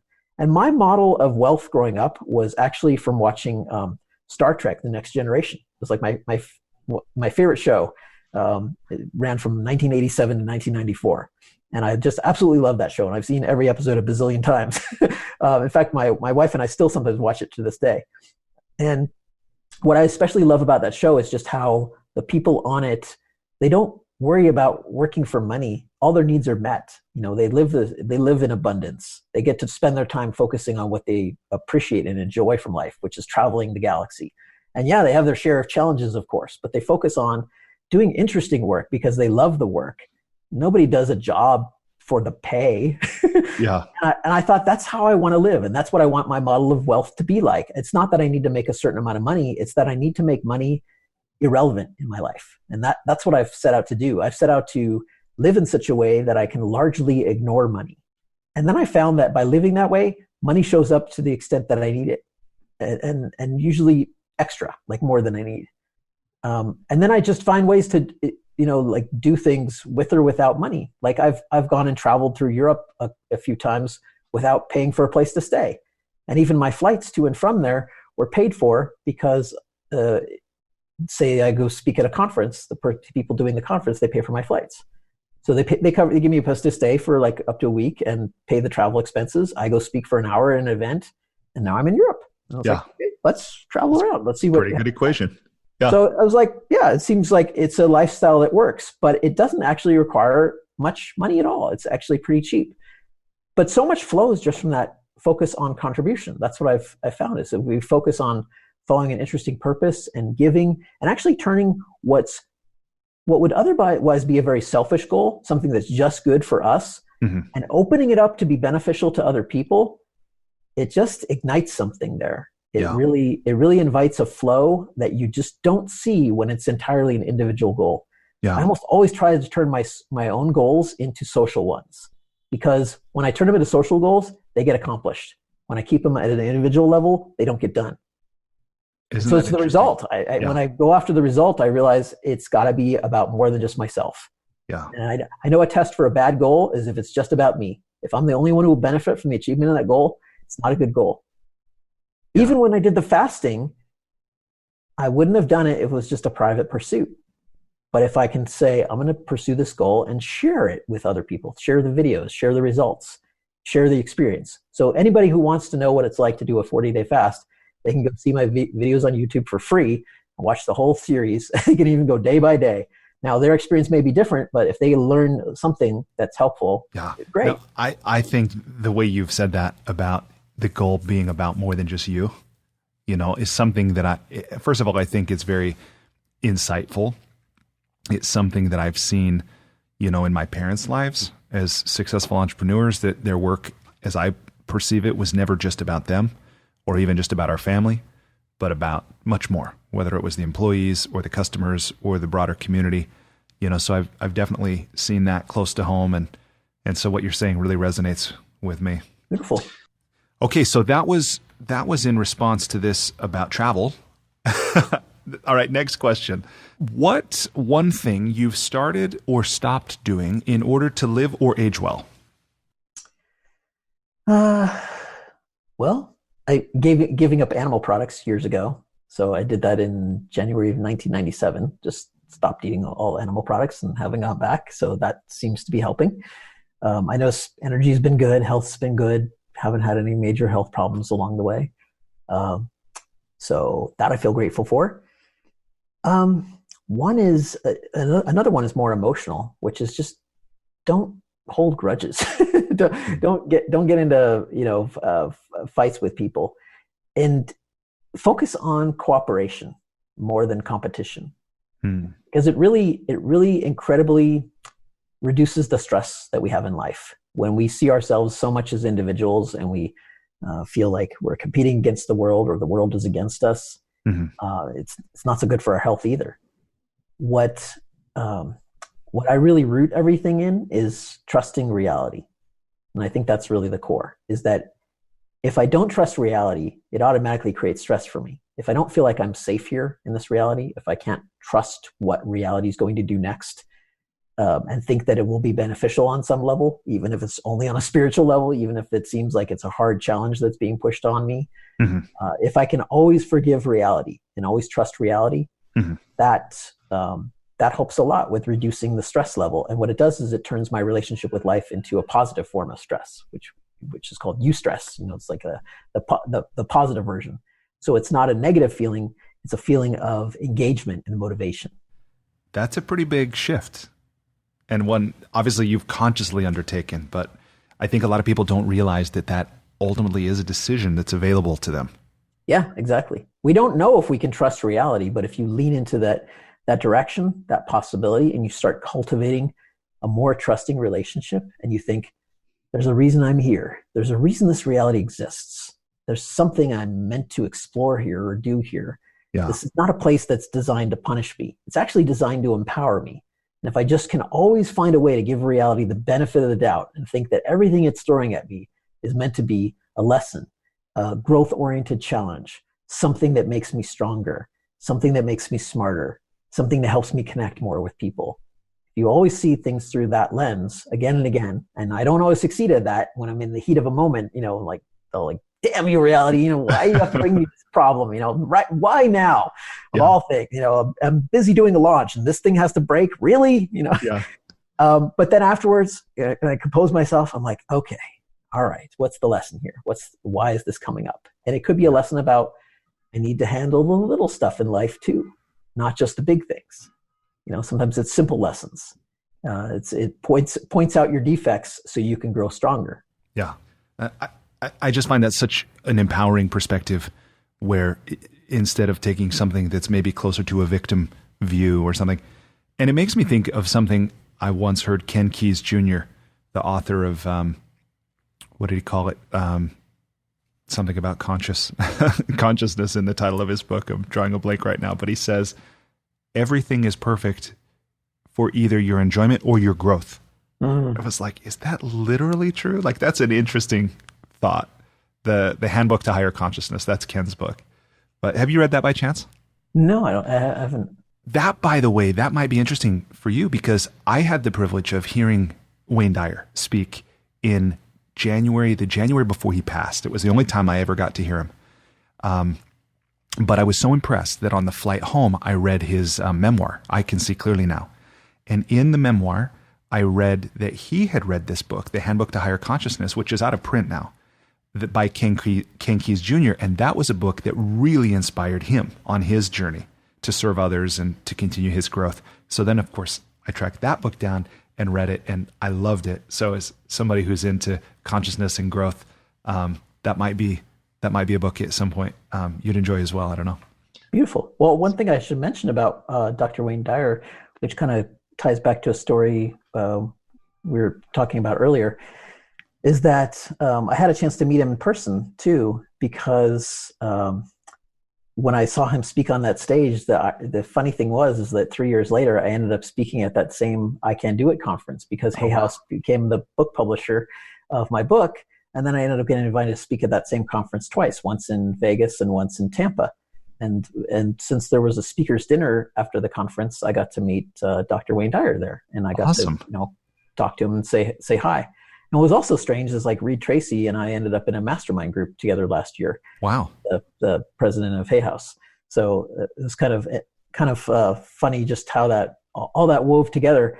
So it was actually very literal, when I saw myself being on that stage. It wasn't the same stage, but it was in the same city Yeah. and the same event. And so that was it was like the vision. And when I gave up to give my first talk at that event, I actually told the audience that story about how I was at this event like 3 years earlier, seeing Dr. Wayne Dyer speak, and I was thinking I was supposed to be that guy on the stage, and they love that story. Yeah, that's pretty cool, because I suspect a lot of people in that audience have that same desire, that same aspiration, but they don't translate that intention into reality. So that is pretty cool. Okay. So last questions in this lightning round. This was the least lightning round I've ever I've ever led, which is fine, which is totally fine. But okay, so next question. What's one thing you wish every American knew? What's one thing that every American knew? That's a good question. I haven't given that much thought. I would say, what I generally see when I travel outside the USA is that America tends to have a very competitive posture, especially in work. Mm-hmm. And I would say something to the effect of there's more to life than work, and that cooperation is better than competition. Like, especially when I've gone to like Europe, like Eastern Europe, when I was in Romania, and just seeing the relationships that people have there with each other and how friendly they are. It was like when my plane touched down, it felt like I had 10 friends instantly. It was like so quick, just the friendships that develop and how easily people connected socially. And I thought, this is what we need more of in the USA, where people lean on their relationships. And even as I was walking around Bucharest and seeing buildings crumbling, and I'd be walking down the street and there'd be a pile of rubble on the ground, and I'd be like, where'd that come from? And I look up and see it came from the building next to it. It's just like crumbling on the ground. And I would tell my friends, anybody gonna sweep that up? I was like, nah. It's just how it is. You see big holes in the sidewalk that are 6 feet deep, where if you're not looking where you're going, you can fall in it. And I say, what happens if somebody steps in that and they hurt themselves? And my friends say, we laugh. I was like, seriously? And I thought, okay, so this was like parts of the city are crumbling, and yet the people I found, a lot of them were very happy. And it was because of their social relationships, their social bonds. I think that's something we don't quite invest in enough in the USA, is we focus too much on individual success, and it can be very isolating. Yeah. And I want to help to remedy that, like very directly, through creating Conscious Growth Club, or just encouraging more people to connect in person. Especially with other growth-oriented people. Yeah. Realizing that that's a huge part of life. That's where we get so much of our enjoyment from life, is our relationships. Yeah, absolutely. We tend to put those so much on the back burner. And yet we can combine relationships with career success. We can still have the career success, and you'll find it easier and more flowing if you make it a co-creative effort, rather than just, it's all about you. You have to shine. You have to get your trophies. And that becomes pretty limiting after a while, to just focus on the individual achievement. Yeah, no, I agree. Okay, what's the best piece of relationship advice you've ever received and successfully implemented? Listening would be one. Getting to know the other person. In fact, it's in Stephen Covey's book, 7 Habits. Seek first to understand, then to be understood. So really getting to know somebody, and getting to know what their needs are, their problems and challenges. This has been good for blogging, for writing, for doing workshops, for helping people. And actually let go of pretending to care, Because we do a lot of that, especially in the USA, pretending to care. Mhm. We do that on social media, oh boy, your yoga posture. Okay, I'm going to like that, good for you. But do we really care? And the problem is when we do a lot of that pretending to care, it gets in the way of finding what we really care about. Mm. And I found this wasn't so much advice anybody gave me, but when I made that distinction about where I was pretending to care, Mhm. I said, I'm just going to stop pretending that I care about certain things and actually deliberately say no to them. It led me to connect more with what I really cared about. Like for example, there are certain traditions I just don't do because I found them kind of empty and hollow for me, like giving gifts for holidays and birthdays. Mhm. I just decided years ago, this always feels off to me, buying gifts for people, because it's a certain time of year, not because I feel a certain way, but because it's a certain type of year, I have to go shopping for gifts. Right. I don't really like shopping for gifts for other people. I know what I want, but I don't always know what other people want. Right. I tend to be kind of bad at that. So I just decided one year I'm not even going to bother doing that anymore. And I don't expect gifts from anybody, and I don't really want to do that kind of gift exchange. So I just opted out of that. I don't know. It was maybe a decade ago or so I did that. And I found I've been a lot happier. That's very un-American of you, Steve. No, totally. But instead, then what it showed me is more of what I really care about, which is like spending time with people. Like instead of doing gift exchanges, my wife and I will go to Disneyland or something and spend time with each other. And like, that's how we prefer to celebrate the holidays. She loves going to Disneyland like at Christmas time when the park's all decorated and stuff. And so when I got, getting that pretending to care out of the way really opens up real caring. Like where's the real caring? Yeah. How do you find that? How do you find what you really care about? Because when you find something you really care about, it provides a source of motivation. And that's true of work. It's true of relationships. If we keep chasing what we don't care about or keep tolerating the stuff we're pretending to care about in our lives, and we don't shed that, it blocks us from really finding those more heart-centered paths. Yeah. And although I haven't heard you use this word in this part of the conversation, what I'm hearing in this is authenticity, right? When we stop being inauthentic by pretending to care about something we don't care about, what naturally arises is authenticity. Yeah, very true. So for anybody who's looking for a way to be more authentic, if that in any way is a desire of yours, perhaps Steve has just shared a key to that, and stop pretending to care about what you no longer, or you never really cared about in the first place. So even if it's just video games that you care about, then play lots of video games for a while, because I did that when I was younger and ended up being a computer game developer, and that led to an interesting progression. Sometimes, life has its own way of taking you down an interesting path. Yeah.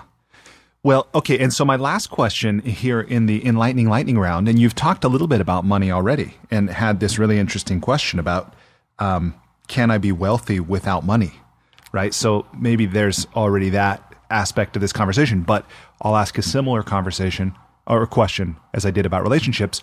What's the most useful piece of advice or learning you've ever found and successfully applied when it comes to money?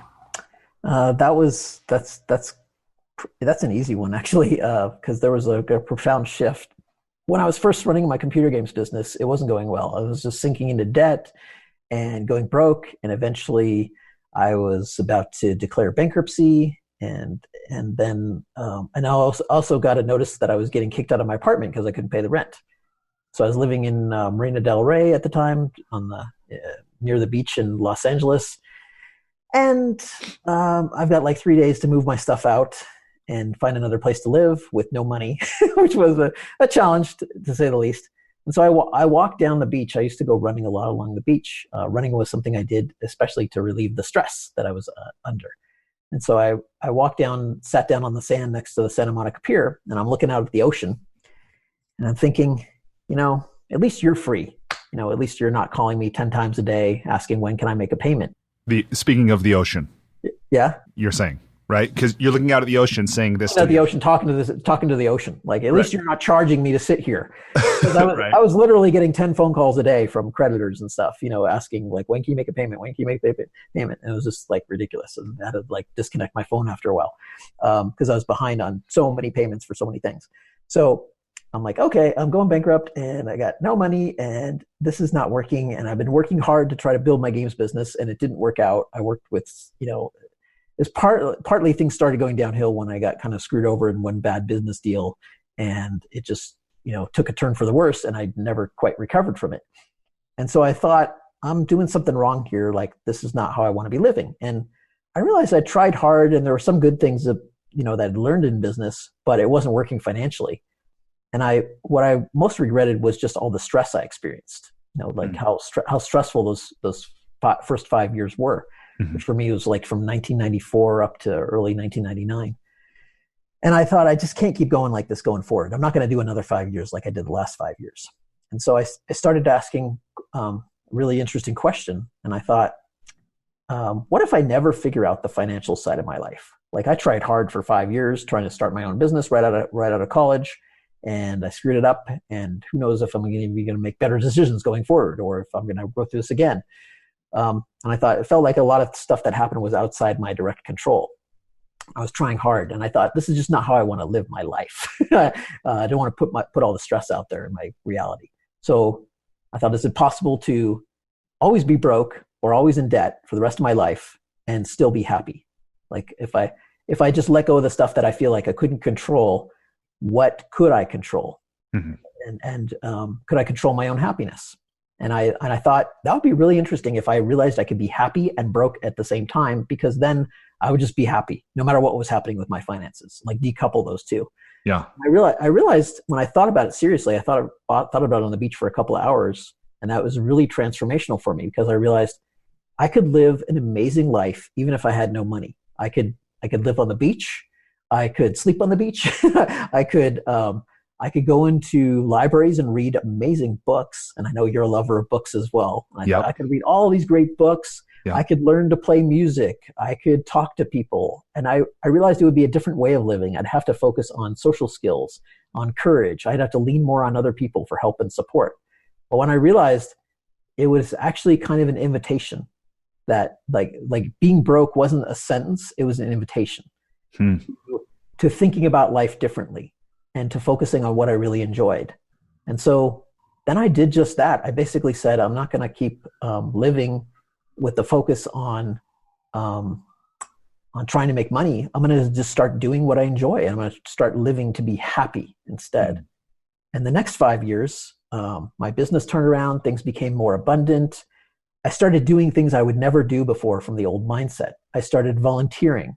I volunteered to help out in a trade association, and I started helping other software developers, even though my business was not doing well. I was making like $300 a month from my software sales, which was not enough to live off of.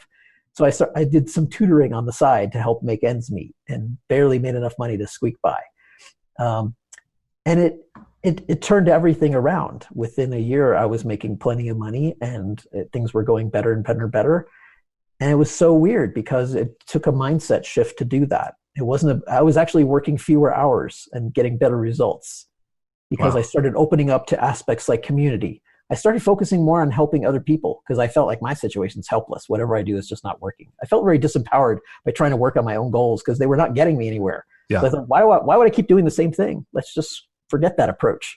Let's just help other people, because that's where I was actually getting results. Yeah. So, and that's what turned everything around, was helping other people, because then they started helping me when I needed it. That's amazing. And I'm really inspired by that story, because my understanding is, and I don't know any of these people personally, but I've, read about it, heard about it, that I think there's many people who find that themselves in a similar situation, feeling like a failure in business, or, not having the financial life that they want. And really in a moment of introspection, like the one you were describing, where you were looking at the ocean, they actually make a different decision, and they make a decision to end their own life. And I think it happens every day. I mean, I was in India last year and learned about, there's something, if the stat is to be believed, like 300 farmers a day who just can't make a living doing the work they're doing the way they're doing it, and they end their lives. And it's just really remarkable to me that you did, in fact, make an empowering shift in perspective, and then what followed from it is really, I think is really beautiful. So thank you for sharing that. Sure. Okay, so that got us through the lightning round. So the last part is about the creative process. And to be honest, we've covered a lot of that already in the beginning.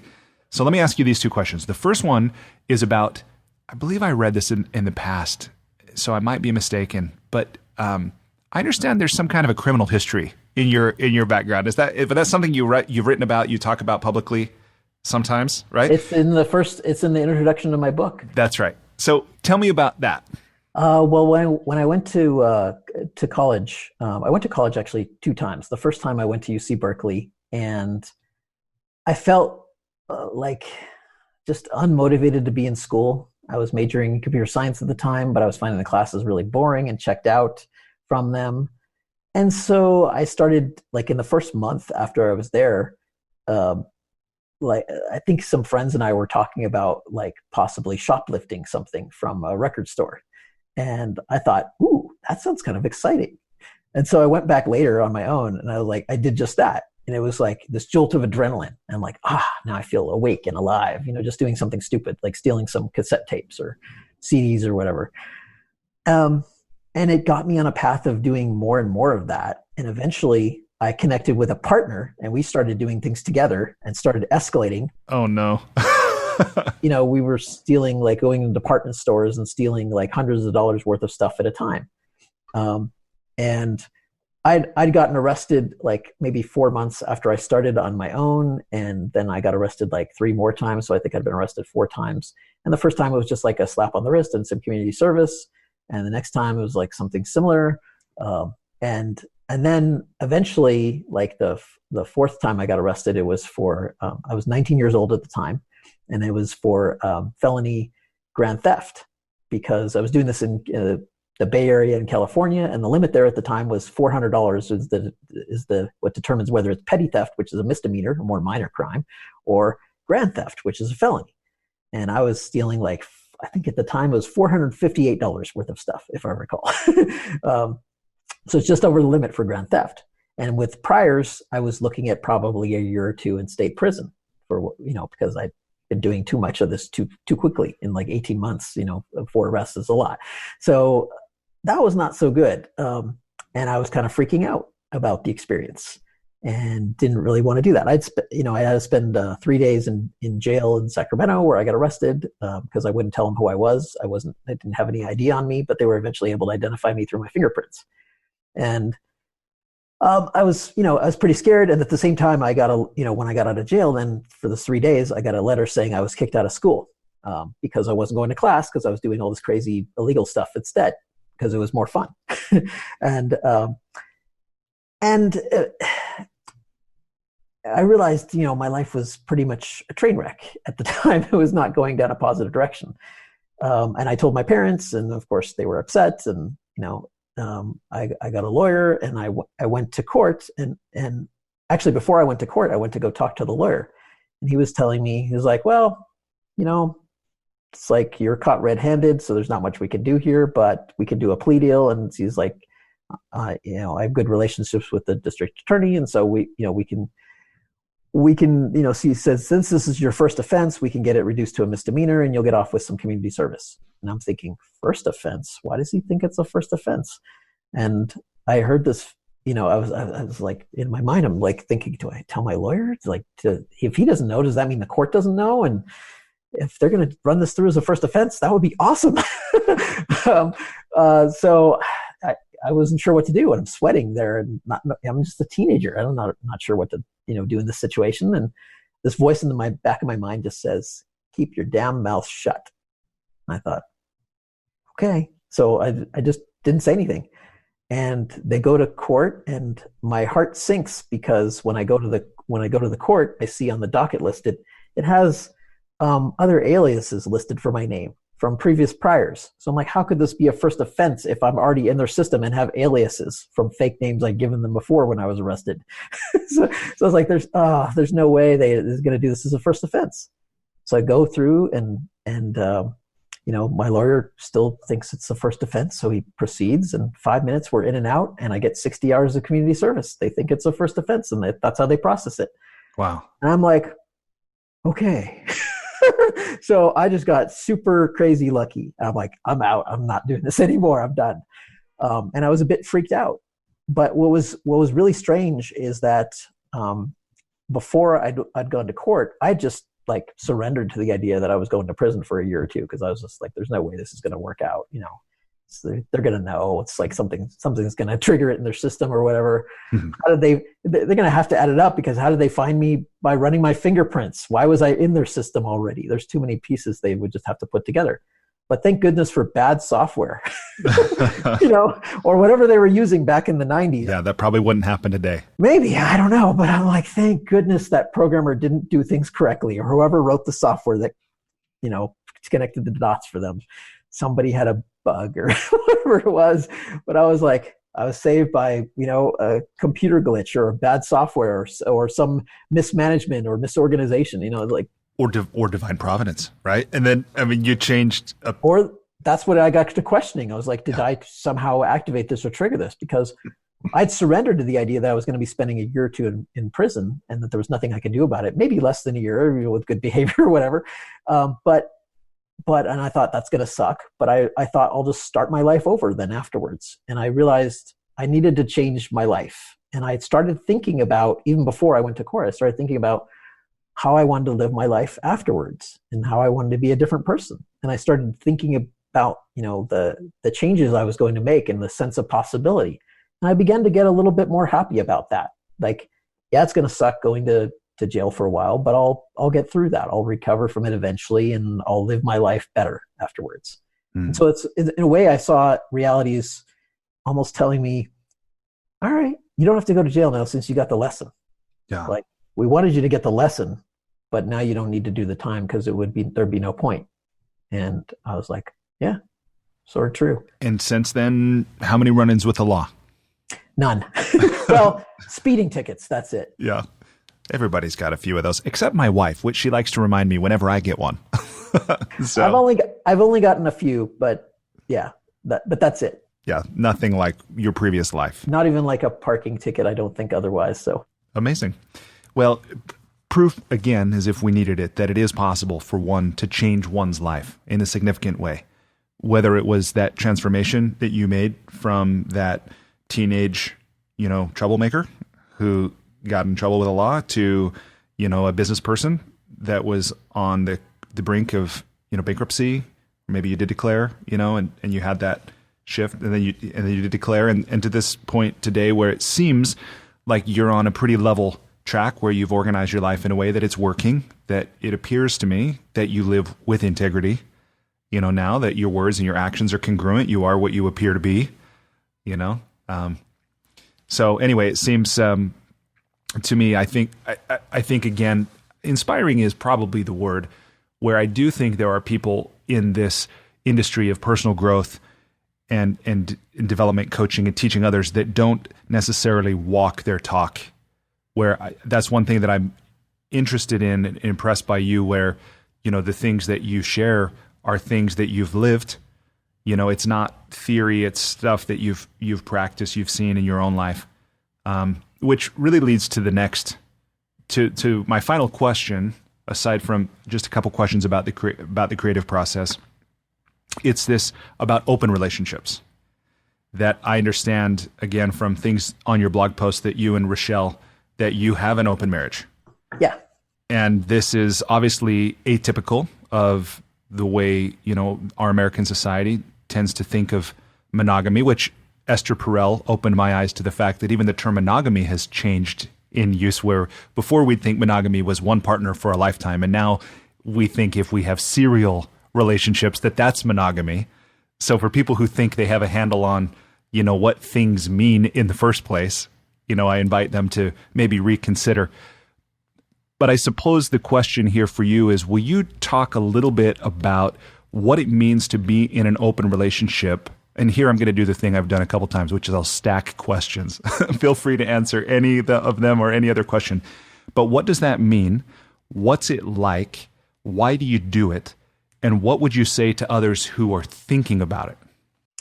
Well, Well, I got started on this path probably around 2009 when I met some other people who were into open relationships. And I thought it seemed fascinating. I was like, how do you do that? Does that actually work? What's possible? And when I met them in person and hung out with them, I realized, wow, that seems totally normal to them. And once again, it was that difference between the outsider perspective looking in and the insider perspective. And I thought, I wonder if that's something I could experience. And so I was in a relationship. I was in my first marriage at the time, and we'd been married for a while, but the marriage wasn't quite really working.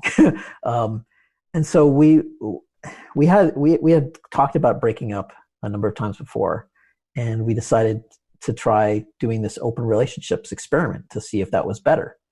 And it was also a way to just experience, like, when you're in a marriage for so long. We'd been together I think about 15 years.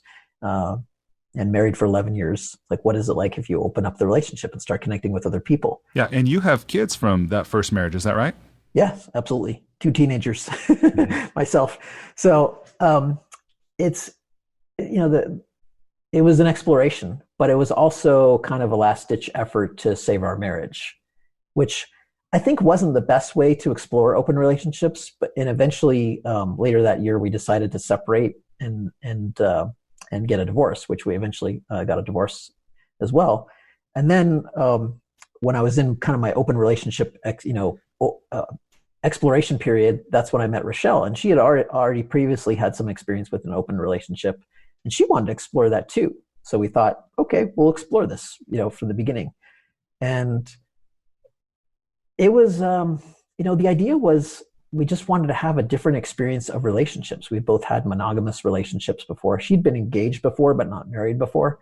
And she eventually broke off her engagement. So she had experience with long-term relationships. And I had one really big long-term relationship with kids as well.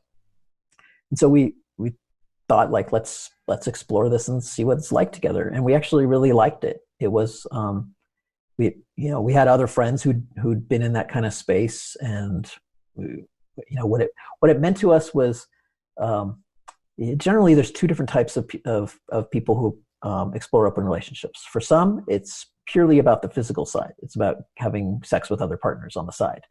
And oftentimes those people will not allow themselves to fall in love with anyone else, or at least that's what they tell themselves. So they might have one primary partner, but they'll have other sex partners on the side.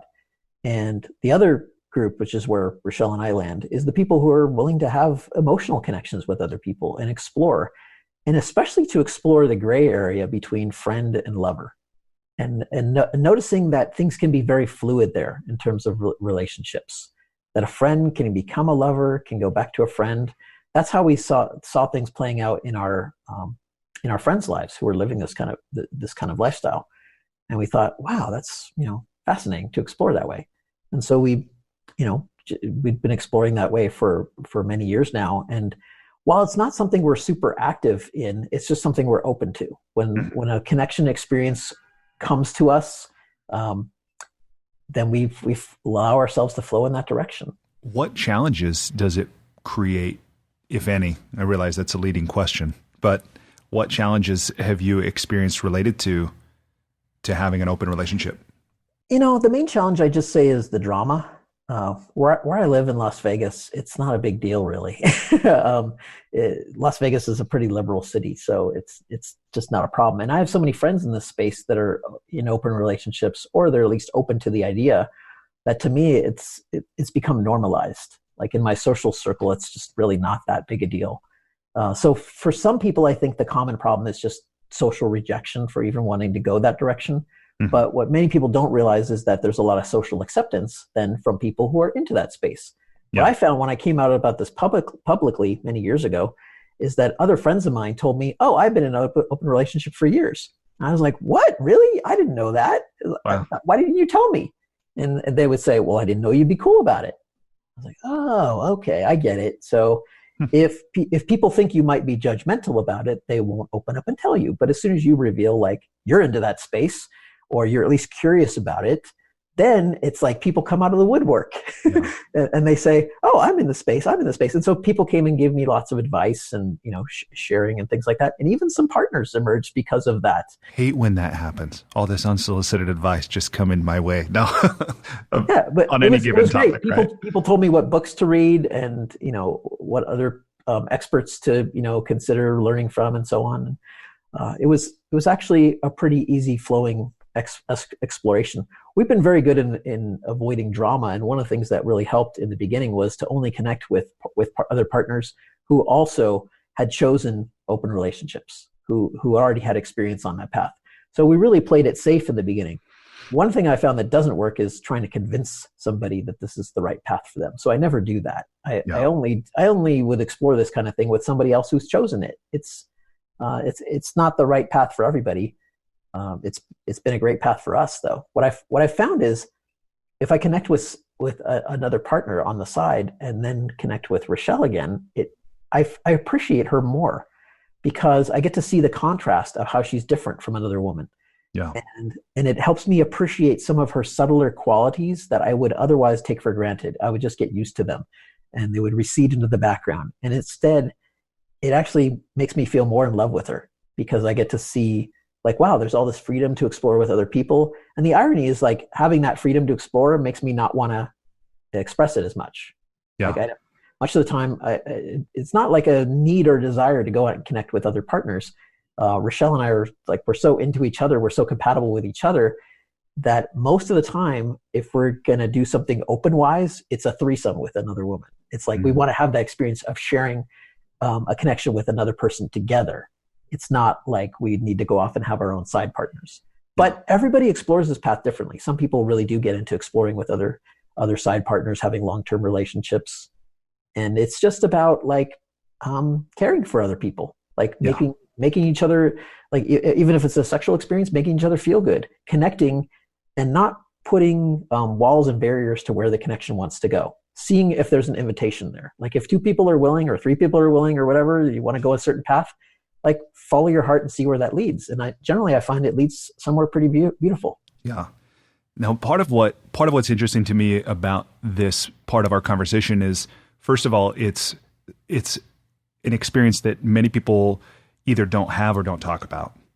So the fact that you do both, I think is intriguing. Kind of like you said, where you have friends even that were, practicing open relationships, but they didn't come out about it. They weren't public about it in any way. And I think there's something very powerful about when we really own, who we are, what we want, how we're going to live our lives and not feel that we've got to conceal that or limit ourselves in a certain way. And I imagine, like anything, there's people who approve, people who disapprove, there's judgment or support, that you'll find, but that's true of anything from diet to field of study to career, to whatever. So that is, again, to kind of sum up maybe both on this topic and everything that we've talked about. One thing I really do, I'm curious about and I admire in your work is just the free ranging, exploration of your interests, your passions, your curiosities, your willingness to go deep in whatever they are, and then to share what your findings are that in some way I think I see you as an explorer, of the human experience. And then you're coming back and reporting what's it like? What can we expect, That's pretty much how I see myself as well, is exploring and sharing. Yeah, that's beautiful. What do you think is useful for somebody who's listening, maybe somebody who's listened to this long, thinking, I like Steve, I like what he's about. I'm interested to learn something he might share with me that would help me on my own journey of taking what I know or what I've lived, putting it between the covers of a book and sharing it with other people. What do you think is useful for them to hear at this point? I think one thing that helps me a lot with the creative process is purity of intention.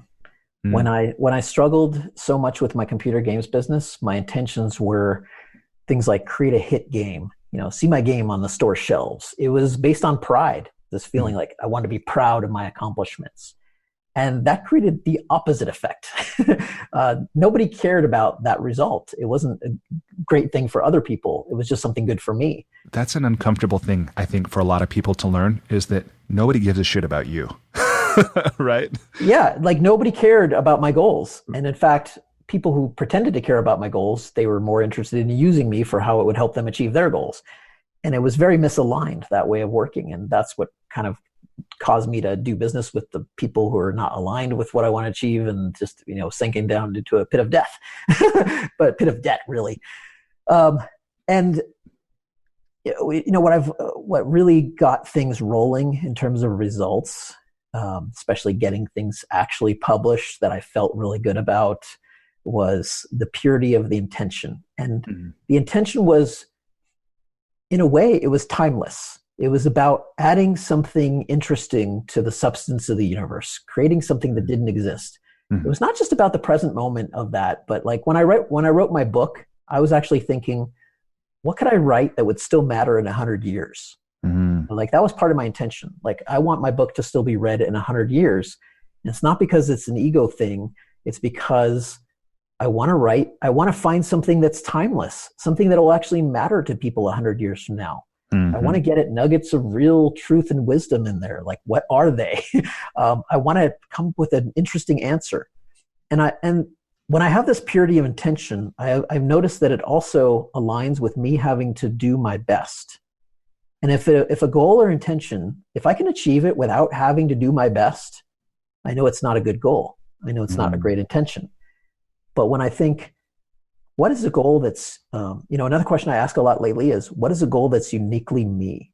What's a goal that only I would set, that only I could accomplish in a certain way? And it's because it fits me very uniquely. Like creating Conscious Growth Club is a good example. Creating it in the way I'm creating it, it's such a perfect match for my skill set, my background in technology combined with personal growth. There's certain things I can do there much more easily and at lower cost than anybody else can that I know of, because of the combination of the odd combination of skills and past experiences I have, past experiences with community management, doing coaching, being comfortable with speaking, off the cuff even, creating lots of content for people, helping people, encouraging people, being close to my community as well. Like so many things just came together there where I realized I could actually do this in a way that would provide some unique value that if I don't do it personally, it may never get done. Like not in this way. Like this is the time, this is the place to do it. I have to be the one to do this. And so adding that personal aspect to creative goals, I think is really powerful. And I've been doing that with courses as well. As I create courses, I'm trying to find the topics where I can make that kind of unique contribution, where there's some interesting piece to the puzzle I can add that hasn't been said before. And that's tricky because it requires exploring a lot and then putting the pieces together with all these explorations and asking yourself, how has my exploration been unique? What dots can I connect from different fields even that sum up to something different that we haven't seen before? Yeah, that's a great question. And as you asked that, and I think that can be useful, but I also, as I imagine myself asking that question, I can imagine it also being somewhat stressful. Like it can feel like a burden. And I think I don't remember who said this, but this idea, somebody said, don't try to be original, just try to be good. This kind of idea of doing our best, which I love what you said about that. If a goal doesn't require me to do my best, it's probably not a good goal for me. I think that's really cool. And then this other idea about, again, I don't remember who said this, but everything's been said before, but not by me. So in some way there can be this liberation in what you're saying. I love that. What can I create that's still relevant in 100 years? What can I create that will matter to other people, will serve other people and not just serve my own ambition, right? That's a beautiful, empowering question. And then the same thing about what's uniquely me. Like, I think that's really cool. So for people listening, I hope that some of these perspectives add a dimension to your own creative pursuits for whatever project you're in or whatever projects you might take on, going forward, and find a way to have fun with it, find a way to play, to create, to share, and not feel like, this has to turn out a certain way or it's got to check certain boxes. I mean, like, this was one thing I was shocked to learn. Did you know this, Steve, that certain people will post things online, Instagram, Facebook, whatever, and if it doesn't receive a certain number of likes or comments, in a certain period, they'll actually take it down. Really? I didn't know. Yeah, I didn't know that either. That it's better in some people's eyes to have comments, like to have nothing posted, than to have things posted that don't have high engagement or high viewership. It's like it looks bad for them socially or something. It's like this world we've created for ourselves is pretty remarkable. Okay, so let me ask this. In your opinion, what are the qualities of a great sentence, and how can we write more of them?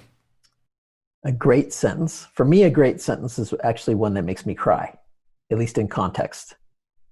It's that I feel some emotional resonance with it.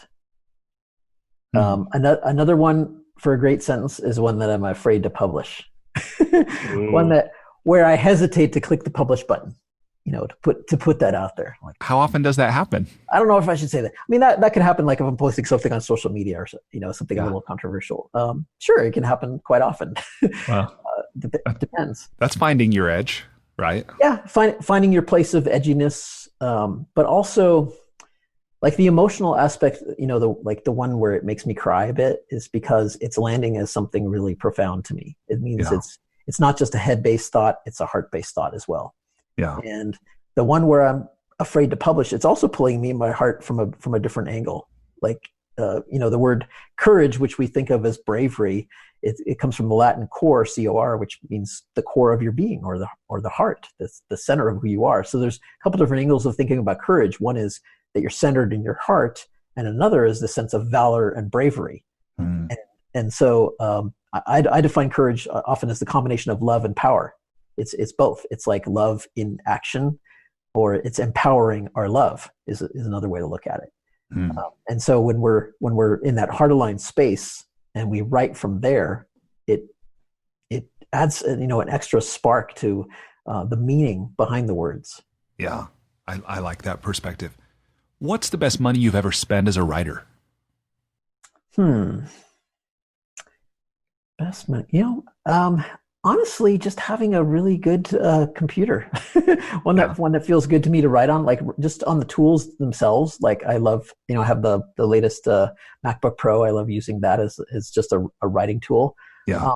I could talk about books and seminars and things like that, but my experience of writing is typing, is touching the keys. And so having a machine to write with that really resonates with me is good.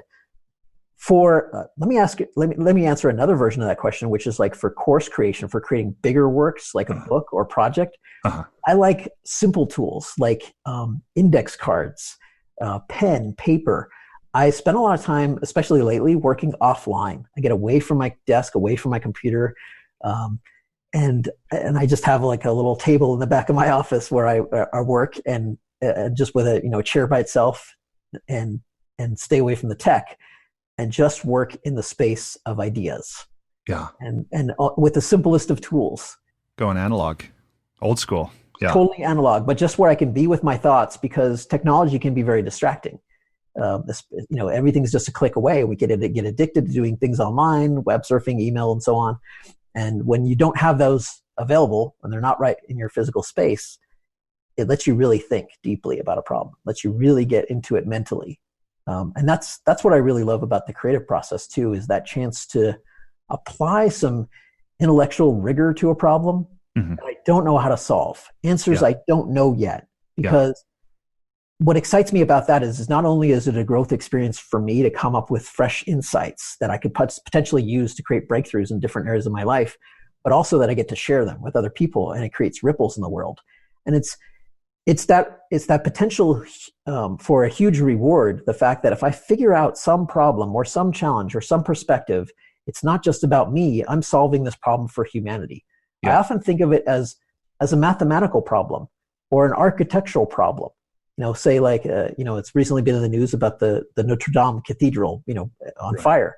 Yep. And, lots of people donating money to restore it. But think about what it took to build that cathedral, all the principles of mathematics and architecture that had to be created, not to mention all the art inside. Yeah. And I've been there a couple times. It's just beautiful inside. And just, thinking of what was necessary to build that, and that those are things that have been gifted to humanity. Yeah. Is that the tools to create something like that, and that's the result. That's one example of what we can do with certain tools and certain principles. And I think deeply about that. And I think if we can really get at the heart of those tools and principles, that they'll create ripples in ways we don't even imagine. Yeah. You think like people coming up with certain, rules like the Pythagorean theorem, that they knew how that was going to be applied. The ripples through hundreds of years, passing when those ideas came about. I don't think people were aware of how many ripples those would create. I don't think that was necessarily the mindset. But what if we do take that mindset into our creative work today? Yeah. Imagine what you're doing for the world and all the ripples that one little insight can create, one little piece of wisdom can create.